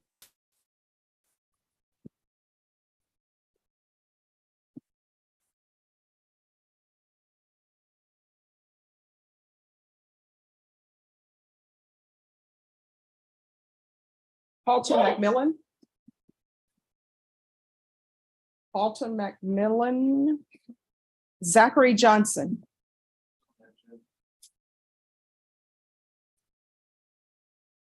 All right, where's Zachary Johnson? I don't know, Judge. I tried calling to help my staff. We couldn't get through. Couldn't have a message. I'm not sure why he's not here. All right. We're going to go on the record in 2023 CR 6682, State of Texas versus Zachary Taylor Johnson. Can I have parties announced for the record for the state? Hank Wilkins for the state, Your Honor. Defense. Raymond Bell for the defense, Your Honor. All right, this hearing was scheduled at 9 a.m. It is now 11:10 a.m. and your client has not appeared. Deputy Laura, did you make an announcement? Your Honor, there is no one in the hallway. All right, I also checked in the hallway, Judge. I also contacted my office to see if he had reached out to us. There was no response. We did try to call on the number we had, but we had no answer. So I don't know if there was an emergency or some other issue that may have prevented his ability to be present this morning, Your Honor. I will continue to try to reach out to him as best that I can do. all right, state. State moves for a bond forfeiture, Your Honor. All right, I see that he was granted a PR bond. The state will issue a judge's warrant, remand him without bond. If you're able to get in contact with your client and your client makes an appearance, the court will reconsider. Thank you, Judge. All right, thank you. Maybe excuse me. Yes, thank you. Judge. Thanks.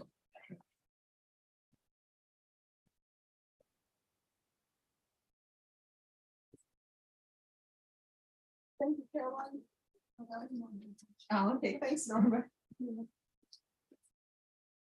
Jose Sanchez.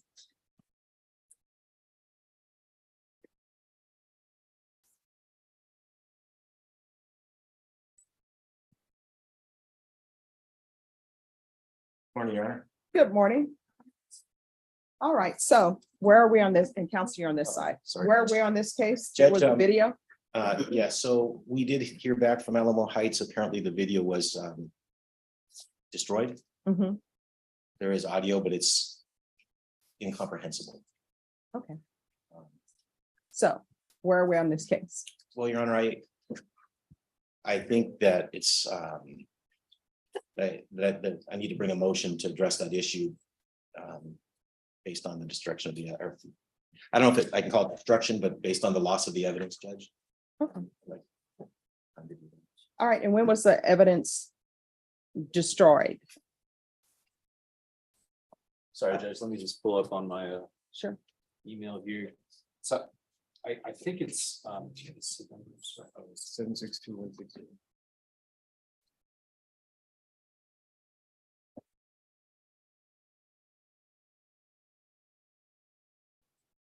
Court may recall that initially they said they didn't have any recording devices. Mhm. And then we subpoenaed them, had a hearing. Your Honor was not present, but so we had it in front of a visiting judge. And they came and testified that the video was just destroyed. I think it's like 911 calls are purged from their system after a certain amount of time. I believe that this the video is not of the incident that we're here today. It's after the defendant is in custody. It's a surveillance video of the holding cell, right? Yes, where he Yes. was questioned by deputies. All right, so with regards to the video and the holding cell, because this is a felon in possession of a firearm. That's correct. So how is that connected to the felon in possession of a firearm? Well, Your Honor, it's not a direct connection, but without going into too much detail, there is allegedly a relative or Mr. Sanchez's boss was doing a construction project in Alamo Heights. The allegation that we would make, verified allegation by Mr. Sanchez, is that the Alamo Heights Police Department has a deputy who may no longer be working for him, but was at the time, who was sleeping with The thing is, the reason I want the video, the reason I wanted the video is because I was sitting in the holding. All right, everyone, please whisper. I was sitting in the holding cage. And when I'm sitting in the holding cage, because it's not a cell, I'm looking in their offices while he's processing all my stuff. And the commanding officer comes out and asks him, why'd you pull him over? He says, I put him over because I saw him and I felt like something was off. It's my understanding that's not probable cause. That's discrimination. So I was asking for the video so I could prove that. And then when I asked for the video, it's destroyed. I asked for it back in April. And No, I know you asked for it in April, so I'm trying to figure out when this video was alleged to be destroyed, because if it was destroyed after April, then there's gonna be a problem. Yes, ma'am. I have an email chain from this is from Ginger Liao, who's the administrative assistant for records for the Alamo Heights Police Department. So we requested, that was August, when defense made the request for the video. April, I believe. And then we made we had to do a subpoena in August. Because All right. Excuse me. Can you see this, please?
All right, Norma.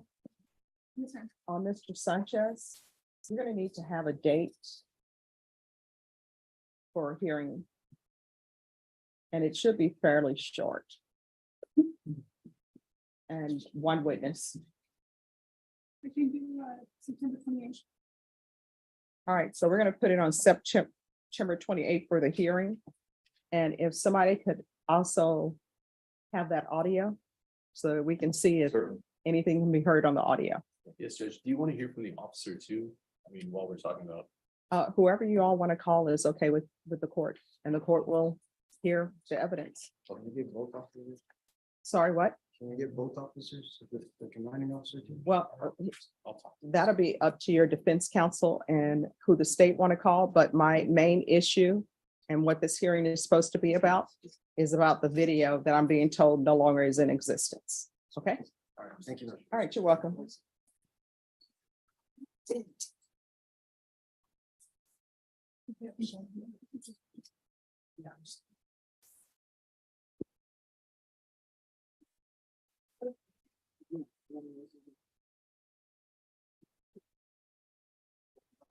All right, Pete Garcia. Pete Garcia.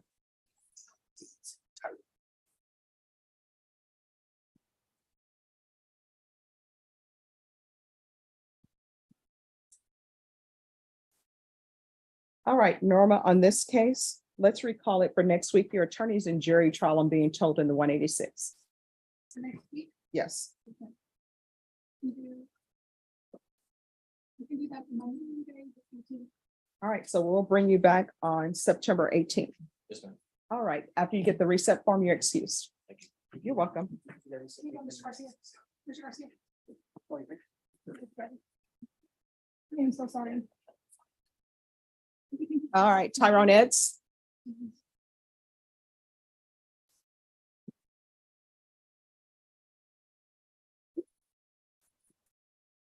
All right, where are we on the DNA? Judge, it seems that they have uploaded it. I would just ask for some time to have an expert look at it, just to verify that everything is done correctly, and properly, and give me an interpretation of it. I've got an expert that I've used before. I don't have his name on me.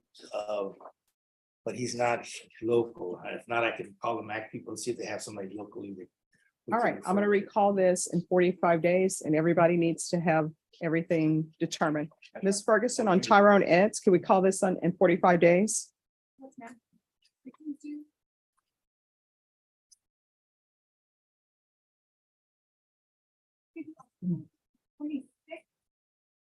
All right, we'll be back on October 26th.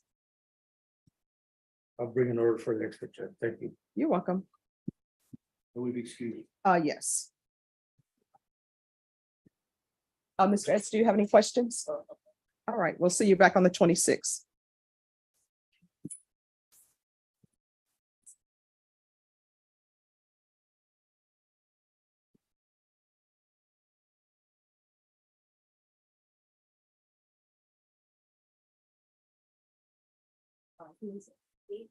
All right.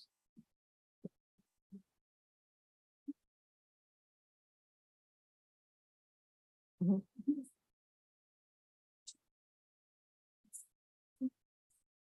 Mhm.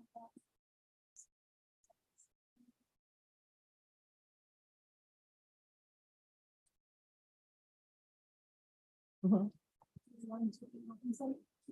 All right. And who's his attorney? Hi. Sorry, I left my coat in. No problem. Yes, I remember. So is he in the back or has he already been sent? As I spoke to him, I tried to calm him down a little bit. He got calmed down and then apparently he's flared up again. I've had letters from him, and it indicated he was not competent. He'd been to the state hospital, he's back in jail. Mhm. He's probably not either taking his meds or not being given his meds. So he's not with us very well today. He's not competent in my opinion Okay. at this point. I mean, I was back there talking to him for about 10 minutes and trying to, he was listening, he was reasonable, you know, but he was, And you don't think he's competent? he wasn't able to really be out here. He couldn't be out here with you. I don't think he'd be, no, I don't think he could behave himself. I guess that's Yeah, yeah. very impulsive, huh? I don't, you said director, I don't think he'll be. Yeah, no, he definitely, Yes. no, he would have to be, have complete attention. Everybody would have, you'd have to be with him for a long All time. right, so talking. Yeah. what we're gonna do then is you'll file your motion I guess I'll do it for again. competency. Yeah. And what date do we want to bring him back? Takes a while, Judge. You probably remember Mhm. that. I can probably do November 9th. All right, we'll come back on November 9th. You can file your motion for a second. It's basically a second opinion, but he's lost it again. I had the same problem across the hall with a girl just recently. We finally got her straight. And then she pled and everything went great, but took a while. Thank you. Thank you. All right, you're welcome. And then the next time he's restored, we'll, of course, bring him over as quickly as possible. Judge, I've had him for about 2 years at this point. In and out, got him out of bond. And that. All right, thank you.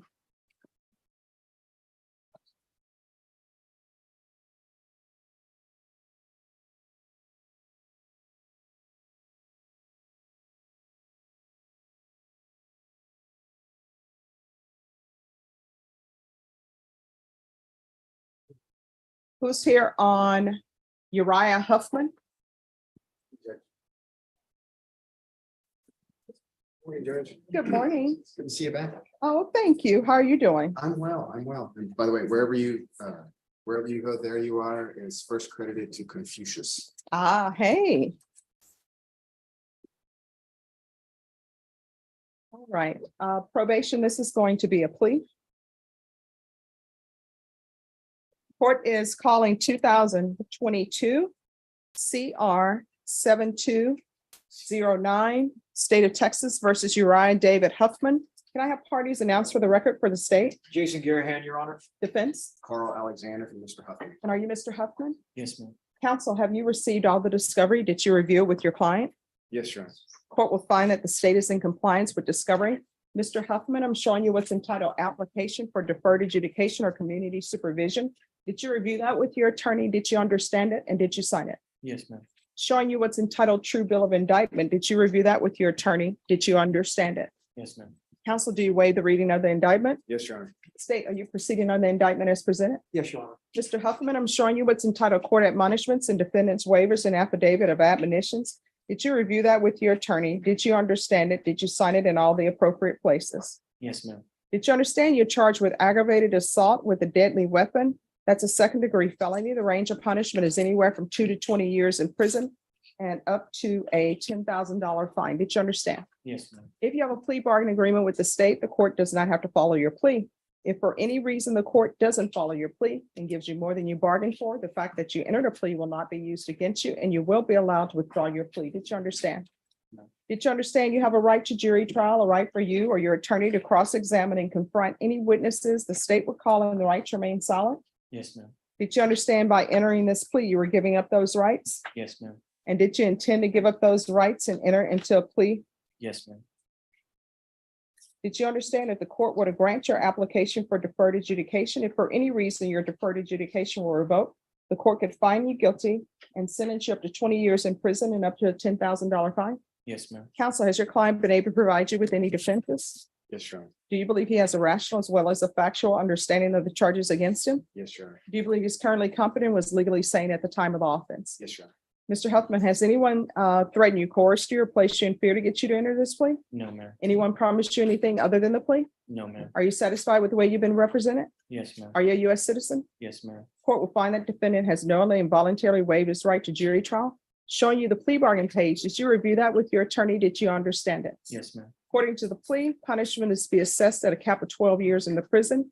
There's a $5,000 fine, affirmative finding of deadly weapon. The state is opposed to your application. They will take in consideration 2022 CR 7208, 2022 CR 7210. There's to be restitution, if any, to Joshua Sandoval and restitution to Ramon Lavario in 2022 CR 7210. Did you understand that to be the plea? Yes, ma'am. Defense, Yes, Your Honor. state? It is, Your Honor. Showing you the waiver of appeal paragraph. Did you review that paragraph with your attorney? Did you understand it? And did you sign it in both places? Yes, ma'am. Did you understand by signing that you're waiving your right to appeal? The only items that can be appealed are written pretrial motions that have been filed, heard, and ruled upon by the court. Did you understand? Yes, ma'am. Counsel, have there been any such motions? No, Your Honor. Then to the offense as charged, how do you plead? Guilty, not guilty, or no contest? Guilty. State any evidence? Yes, Your Honor. State exhibit number 1 with all of its attachments. Any objection? No, Your Honor. Showing you the waiver and condition, I'm sorry, and consent to stipulation of testimony and stipulations. Did you review that document with your attorney? Did you understand it? Did you sign it in all the appropriate places? Yes, ma'am. Again, did you understand you have a right to jury trial, a right for you or your attorney to cross-examine and confront any witnesses the state would call in the right to remain silent? Yes, ma'am. Did you understand that today the state will be presenting evidence in the form of witnesses' statements and police reports? But most importantly, there'll be no live testimony. Did you understand? Yes, ma'am. Court will find that defendant has knowingly and voluntarily waived and consented to stipulation of testimony and stipulations. Court will accept into evidence states exhibits 1 and attachments and review the same.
All right, after reviewing states exhibits 1 and attachments, the court will find there is sufficient evidence to find you guilty.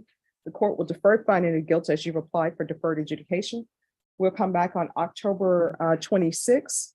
Is there a need for a TAP evaluation or no? It probably wouldn't hurt, Judge. All right, any mental health evaluations or no? Not that I'm aware of, Judge. I don't think it's. All right, we'll come back on October 26th. I'll base my decision on your application based upon the PSI report and any other evidence that's presented. Thank you, Judge. All right, thank you.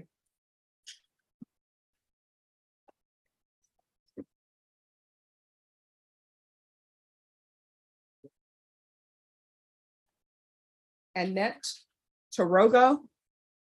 Is she in custody or on bond? She's out on bond, Judge. Annette Tarogo, come forward. I'm sorry, Idrago. I don't know why I said Taraga.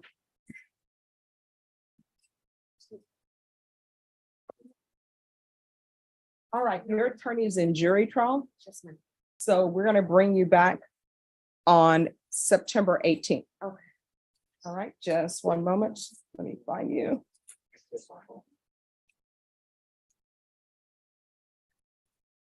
right, you need to make sure that you're on time for court. Do you understand? Yes, ma'am. All right, we're gonna go off the record on a moment, please.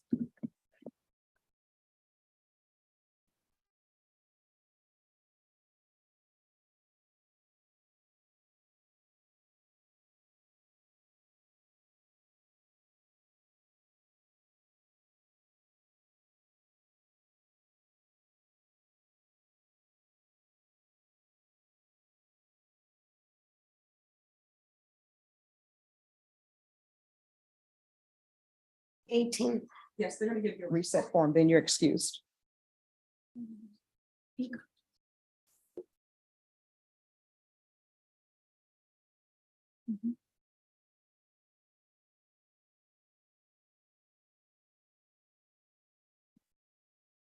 Stephen Acera. Hello. So we had our, I guess technically first setting today. I Mhm. think it was second, but I was out sick for Okay. the last one we had 2 weeks ago. We've conferred.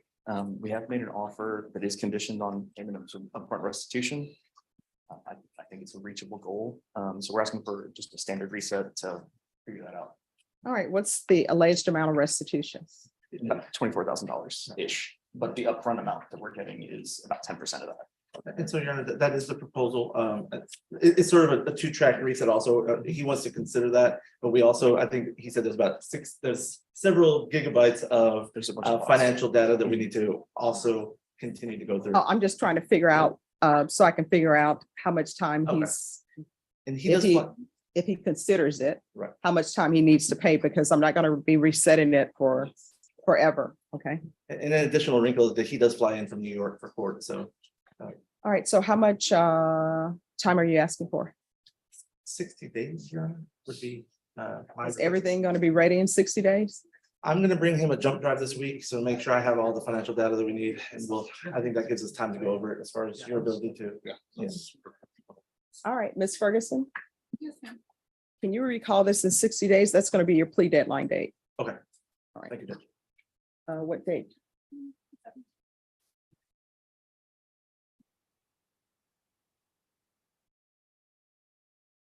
And I will tell you, I will wash the restitution amount from my brain, so I'll make sure that I don't remember that. Good, Judge.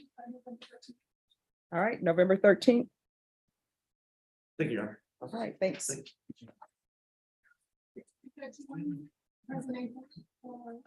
Brandon, Yes. he's flying down from New York. Yes, Your Honor. Would it be easier to save money to pay restitution if he didn't fly down? And certainly, All right, if you would like, he can appear by Zoom. okay, yes, Your Honor. And if there's any type of plea deal that's worked out, then it can be by Zoom as well. Well, thank you, Judge. Sure.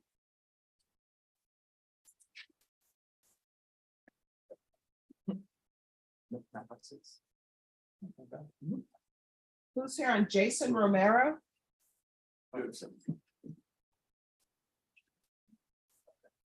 And after that, it will be Eduardo Ramon. Court is calling 2023 CR 5122, State of Texas versus Jason Romero. Can I have parties announced for the record for the state? Jason Garahan, Your Honor. Defense, Sure, all this uniform is served metal. and are you Mr. Romero? Yes, Your Honor. Counsel, have you received all the discovery in this case and did you review it with your client? I have, Your Honor. Court will find that the state is in compliance with discovery.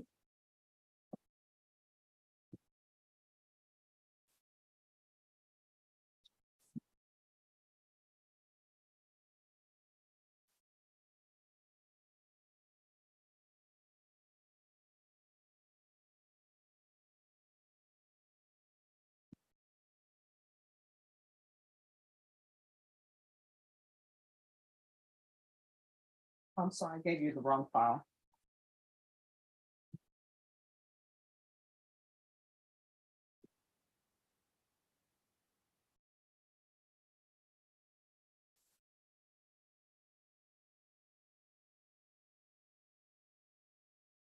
All right, Mr. Romero, I'm going to show you what's entitled True Bill of Indictment. Did you review that document with your attorney? Did you understand it?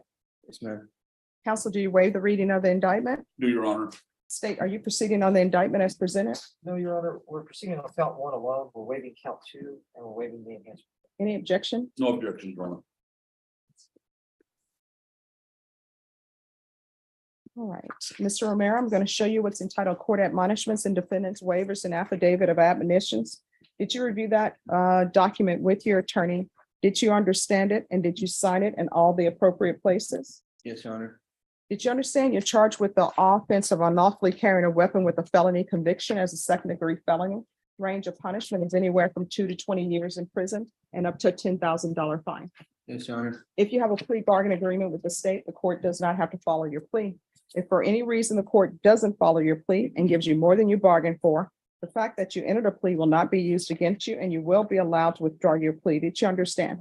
Yes, Your Honor. You understand you have a right to jury trial, a right for you or your attorney to cross-examine and confront any witnesses the state would call in the right to remain silent. Yes, Your Honor. Did you understand by entering this plea bargain agreement, you were giving up those rights? Yes, Your Honor. And did you intend to give up those rights and enter into a plea in this case? Yes, Your Honor.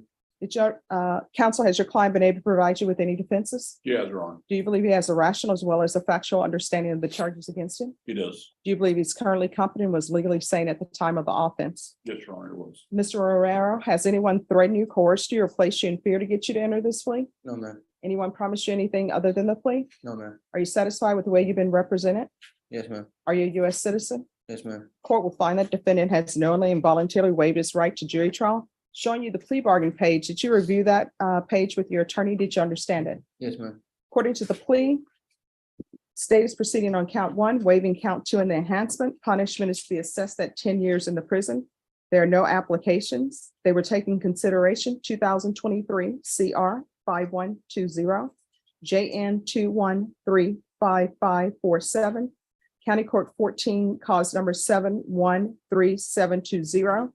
And there's to be restitution, if any, payable to Juliana V as in Victor Barrera and JN 2135547. Did you understand that to be the plea? I'm being, no, I don't, I thought the robbery getting dropped.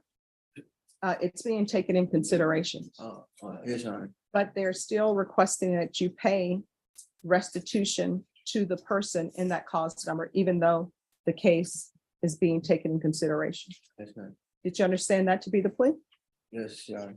Defense, Yes, Your Honor. state? It is, Your Honor. Showing you the waiver of repeal paragraph. Did you review that paragraph with your attorney? Did you understand it? Did you sign it in both places? Yes, Your Honor. Did you understand by signing that you're waiving your right to appeal? The only items that can be appealed are written pretrial motions that have been filed, heard, and ruled upon by the court. Did you understand? Yes, Your Honor. Counsel, are there any such motions? No, Your Honor.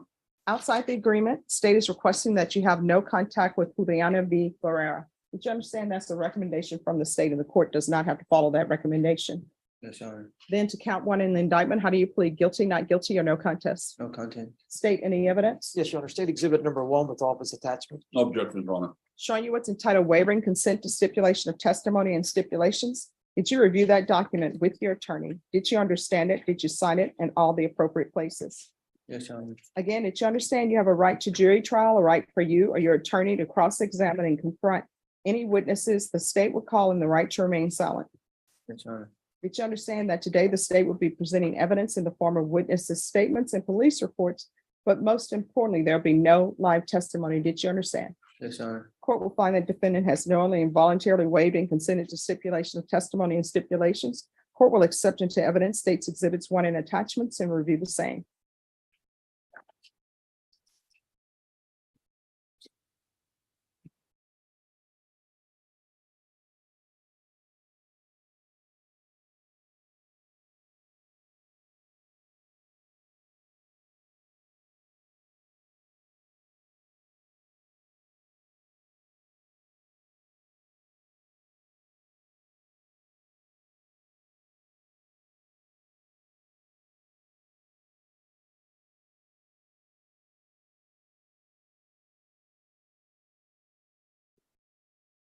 All right, after reviewing states exhibits one and attachments, the court will find there is sufficient evidence to find you guilty, and the court will find you guilty. Are you proceeding with sentencing?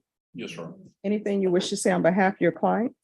Just that we'll ask the court to follow the agreement we have with the state. Bureau.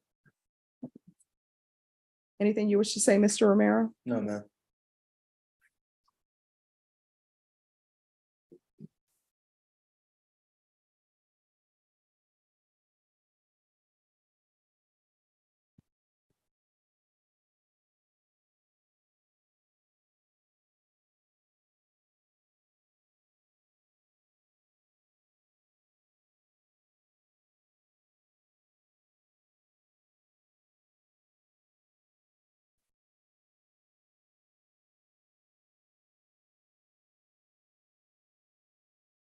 All right, the court will find you guilty, sentence you to 10 years in the prison, give you credit for any time served.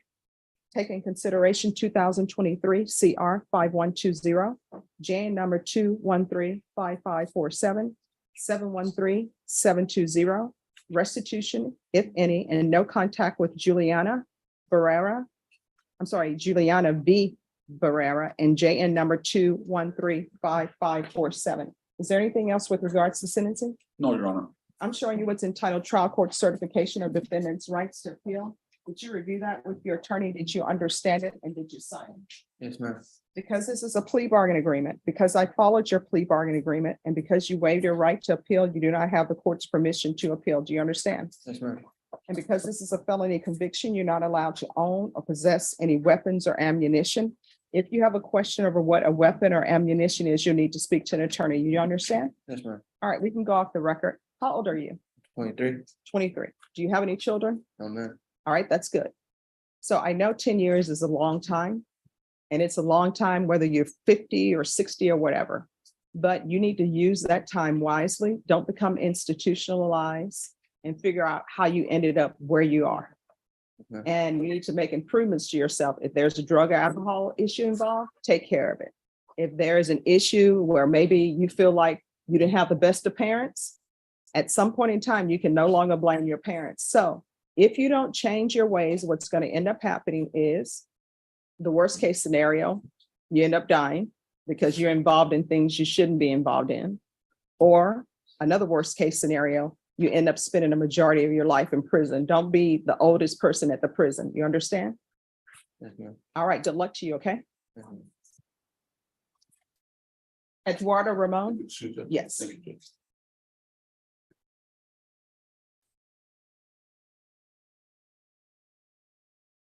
You were sitting there, Manny, and I was wondering what's Yes. going on. I forgot to tell the court we were ready to Okay. announce. All right, so what's happening in this case? Judge, what we're asking for today is for a reset to a plea deadline date. Okay, Um, how much time are you asking for? I was looking at my hearing other dates that have popped up. Is October 5th available? Ms. Ferguson, will we call this back October 5th for a plea deadline date? Yes. Thank you, Judge. All right, we'll see you then. Ms. Ferguson will give you a reset form. On that date, you need to let the court know whether or not you're accepting the state's plea offer. Do you understand? Yes, ma'am. All right, thank you. Thank you, Your Honor.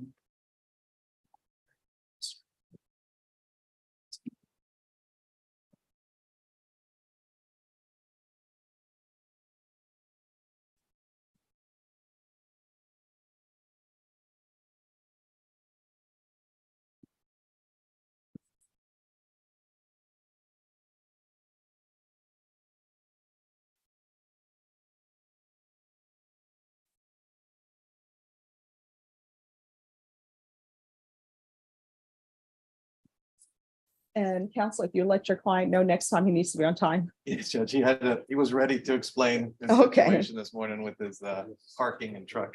Ah, that's always I will- bad. Definitely, he is aware, Judge.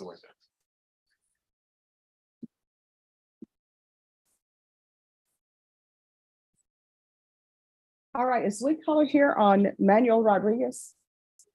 Hi. All right, great. And there needs to be paperwork signed on the appeal? Yes, Your Honor. All right, thank you.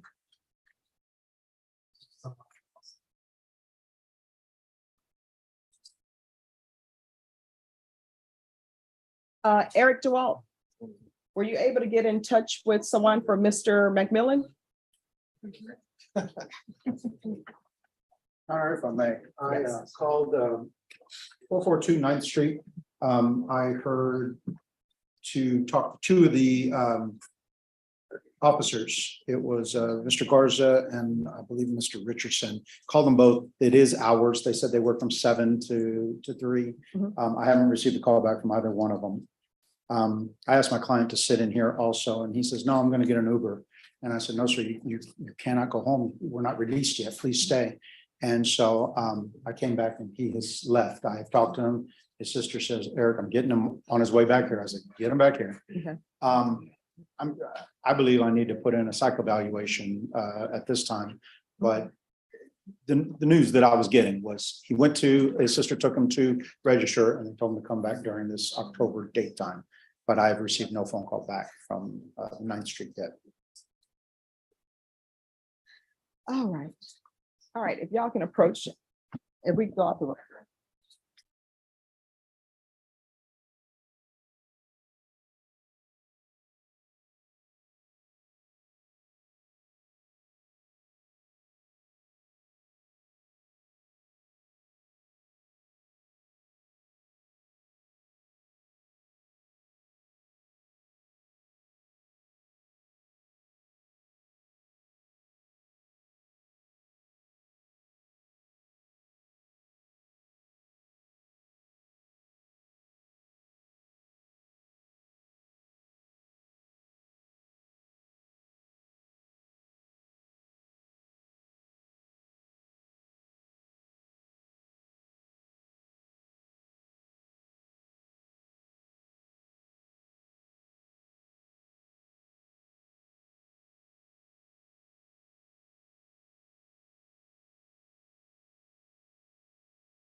On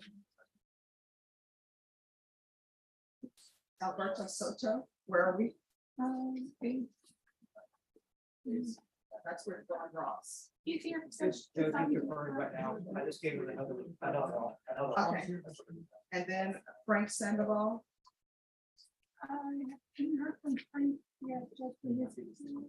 All right, Journey Escobedo.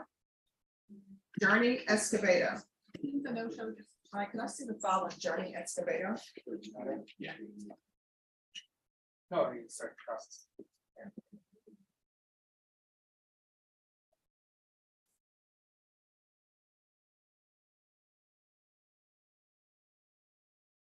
All right, the court is going to call 2023 CR 6602, State of Texas versus Jeremy Jolie Escobedo. Can I have state announced? Hank Wilkins for the state. We're ready, Judge. All right, defense counsel is not present. This hearing was scheduled at 9 a.m. It's now 11:56 a.m. Deputy Laura, Deputy Mejia, could you make an announcement for Journey Escobedo, please?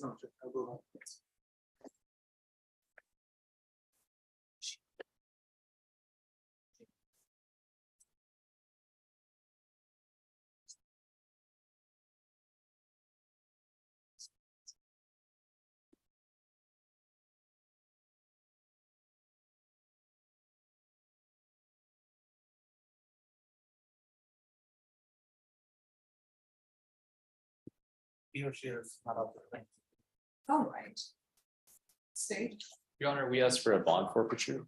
all right, that'll be granted. It should be granted without a bond if she makes an appearance in court reconsider. Thank you, Judge.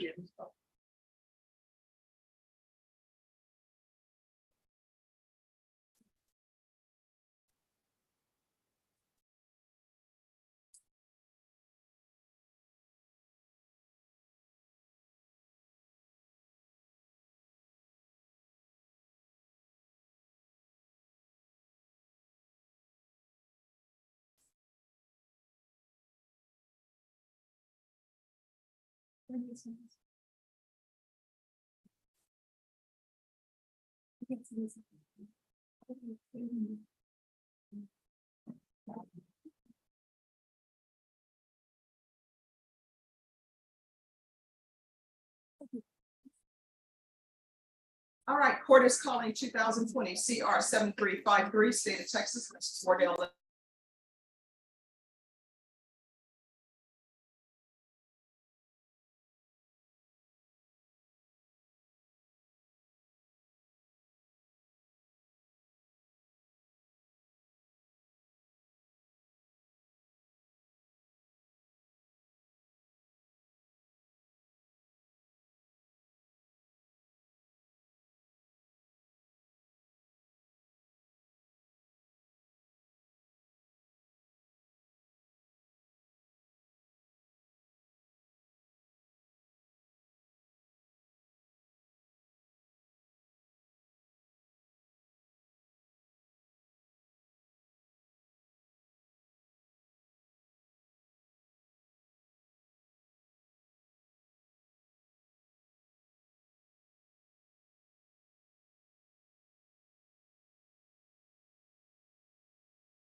All right, we have an off docket matter, Lucio Roa.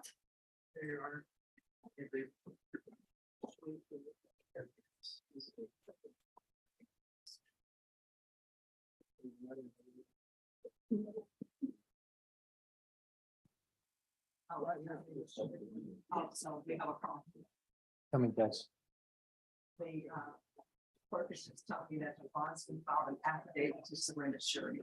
So even he can't get out because he has no bond. Yeah, so if you want to call the bondsman, Okay. I will remain. Okay. So if you want to call the bondsman and see, and let them know what the new thing is, usually the bonds, I don't know who the bondsman is on this case, but usually they're pretty understanding. Yeah, okay. So if you want to do that, Yeah, the reason why we're trying, Judge, is he's awaiting extradition in another state. And he's been there for 40 days. okay, yes, if Yeah. you'll call the bondsman and see if they'll do that, I'll take care of it today. Okay, I'll read that. All right, yes. For some reason, I had Albert Soto on the docket today. I didn't have it on my calendar. I got a call, I'm here. There is, it looks like right now, we're gonna have to set for trial. There is a possibility, though, that we'll be able to plead this out. I've got to investigate something. What I want to know is, can we recall this next Tuesday and give me All right, that time? where's Mr. Soto? He's ready. All right, Mr. Soto, come down.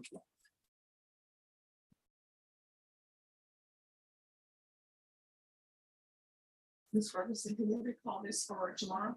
You got for Tuesday. And do it next Tuesday. I've got to look at something that will All right. clarify everything here for sure. Okay, Mr. Soto, we're gonna bring you back here on next Tuesday. Your attorney still has more matters that he wants to look into. Once he looks into that, then we'll see where we are. Do you have any questions? Well, I'll have to file a motion. That'd be a separate issue. We'll do that. We'll take care of the next Tuesday if necessary. Oh, yeah. All right, so we're gonna bring you back on September 19th, okay? Okay. All right, thank you. Have a good day. Thanks, Judge. Who's here on John Anthony Rodriguez? No, is this our last? Court is calling 2023 CR 3446, State of Texas versus John Anthony Rodriguez. Can I have parties announced for the record for the state? Jason Garahan, your honor. Defense. Brandon Lopez from Mr. Rodriguez. Are you John Anthony Rodriguez? Yes, ma'am. Counsel, have you received all the discovery and did you review it with your client? We have your honor. Court will find that the state is in compliance with discovery. Mr. Rodriguez, I'm showing you what's entitled applications for deferred adjudication. Did you review that with your attorney? Did you understand it? And did you sign it? Yes, ma'am. Show you what's entitled true bill of indictment. Did you review that with your attorney? Did you understand it? Yes, ma'am. Counsel, do you waive the reading of the indictment? We do, your honor. State, are you proceeding on the indictment as presented? Yes, we are, your honor. All right, Mr. Rodriguez, I'm going to show you what's entitled court admonishments and defendants waivers and affidavit of admonitions. Did you review that with your attorney? Did you understand it? Did you sign it in all the appropriate places? Yes, ma'am. Did you understand you're charged with burglary of a building with intent to commit theft? Normally, that's a state jail felony. However, they're proceeding on a habitual status. So your range of punishment is anywhere from 2 to 20 years in prison and up to a $10,000 fine. Did you understand? Yes, ma'am. If you have a plea bargain agreement with the state, the court does not have to follow your plea. If for any reason the court doesn't follow your plea and gives you more than you bargained for, the fact that you entered a plea will not be used against you and you will be allowed to withdraw your plea. Did you understand? Yes, ma'am. Did you understand you have a right to jury trial, a right for you or your attorney to cross-examine and confront any witnesses the state would call in the right to remain silent? Yes, ma'am. Did you understand by entering this plea, you were giving up those rights? Yes, ma'am. Did you intend to give up those rights and enter into a plea? Yes, ma'am. Did you understand that the court would grant your application for deferred adjudication if for any reason your deferred adjudication were revoked? The court could find you guilty, sentence you up to 20 years in prison and up to a $10,000 fine. Yes, ma'am. Counsel, has your client been able to provide you with any defenses? Yes, your honor. Do you believe he has a rational as well as a factual understanding of the charges against him? I do, Judge. Do you believe he's currently competent and was legally sane at the time of the offense? Yes, your honor. Mr. Rodriguez, has anyone threatened you, coerced you, or placed you in fear to get you to enter this plea? No, ma'am. Anyone promised you anything other than the plea? No, ma'am. Satisfied with the way you've been represented? Yes, ma'am. Are you a U.S. citizen? Yes, ma'am. Court will find that defendant has knowingly and voluntarily waived his right to jury trial. Showing you the plea bargain page, did you review that with your attorney? Did you understand it? Yes, ma'am. According to the plea, punishment is to be assessed at 9 years in prison. The state is silent on your application. Did you understand that to be the plea? Yes, ma'am. Defense? It is, Your Honor. State?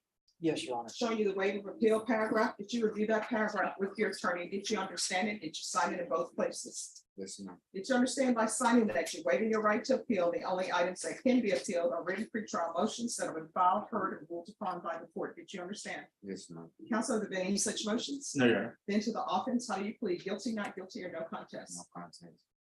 And with regards to the allegations and the enhancement, how do you plead to both allegations, true or not true?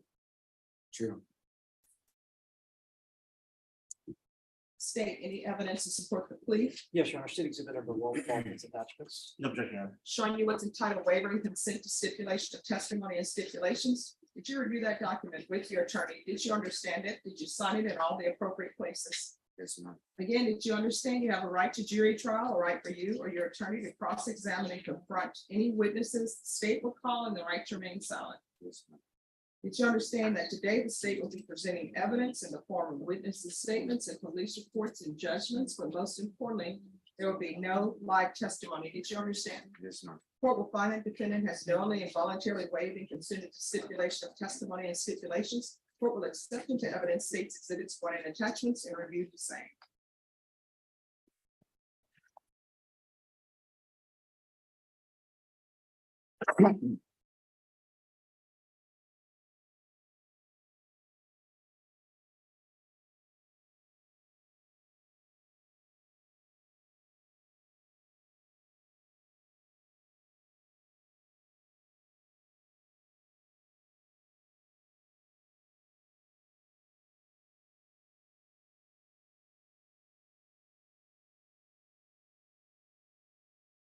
After reviewing states exhibits 1 and attachments, the court will find there is sufficient evidence to find you guilty. The court will defer finding of guilt as you apply for deferred adjudication.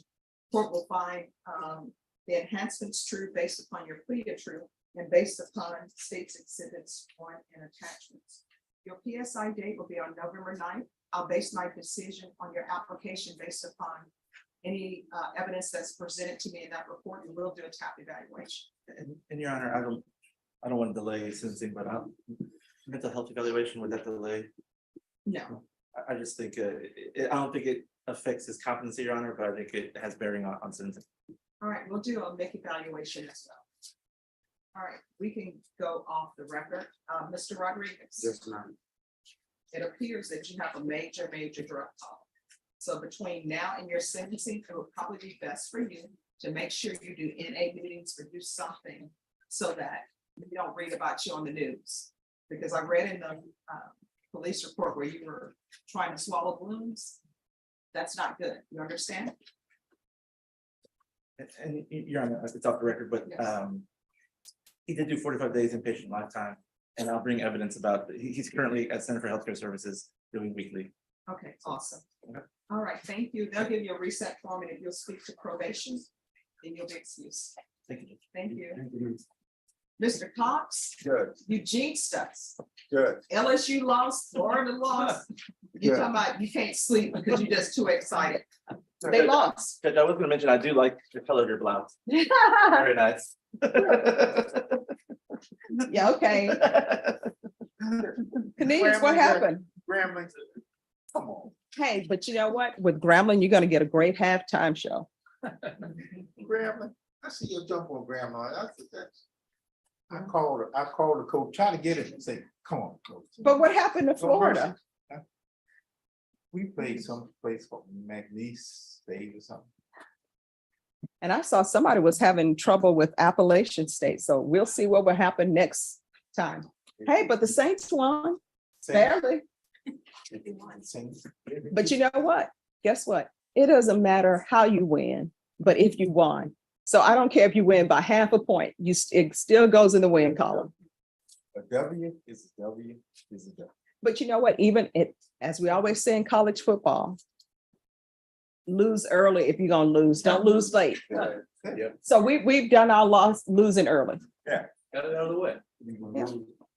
So I'm pulling for, we lost to Utah, so every week I pull for Utah. You like it. Come on, you. That loss, It helped you. it helped, if they do well, That loss is not a bad loss. Oh, and then see, and I told people, why are we getting Kelly as our coach? And then he does an interview, and you know what he says in the interview? My team is not, as I expected. Really, Sherlock? Team is not a good thing. Yeah, he's like, I thought, basically, he thought the team was better than what it was. They weren't who he thought they were. Yeah. Yeah. So we'll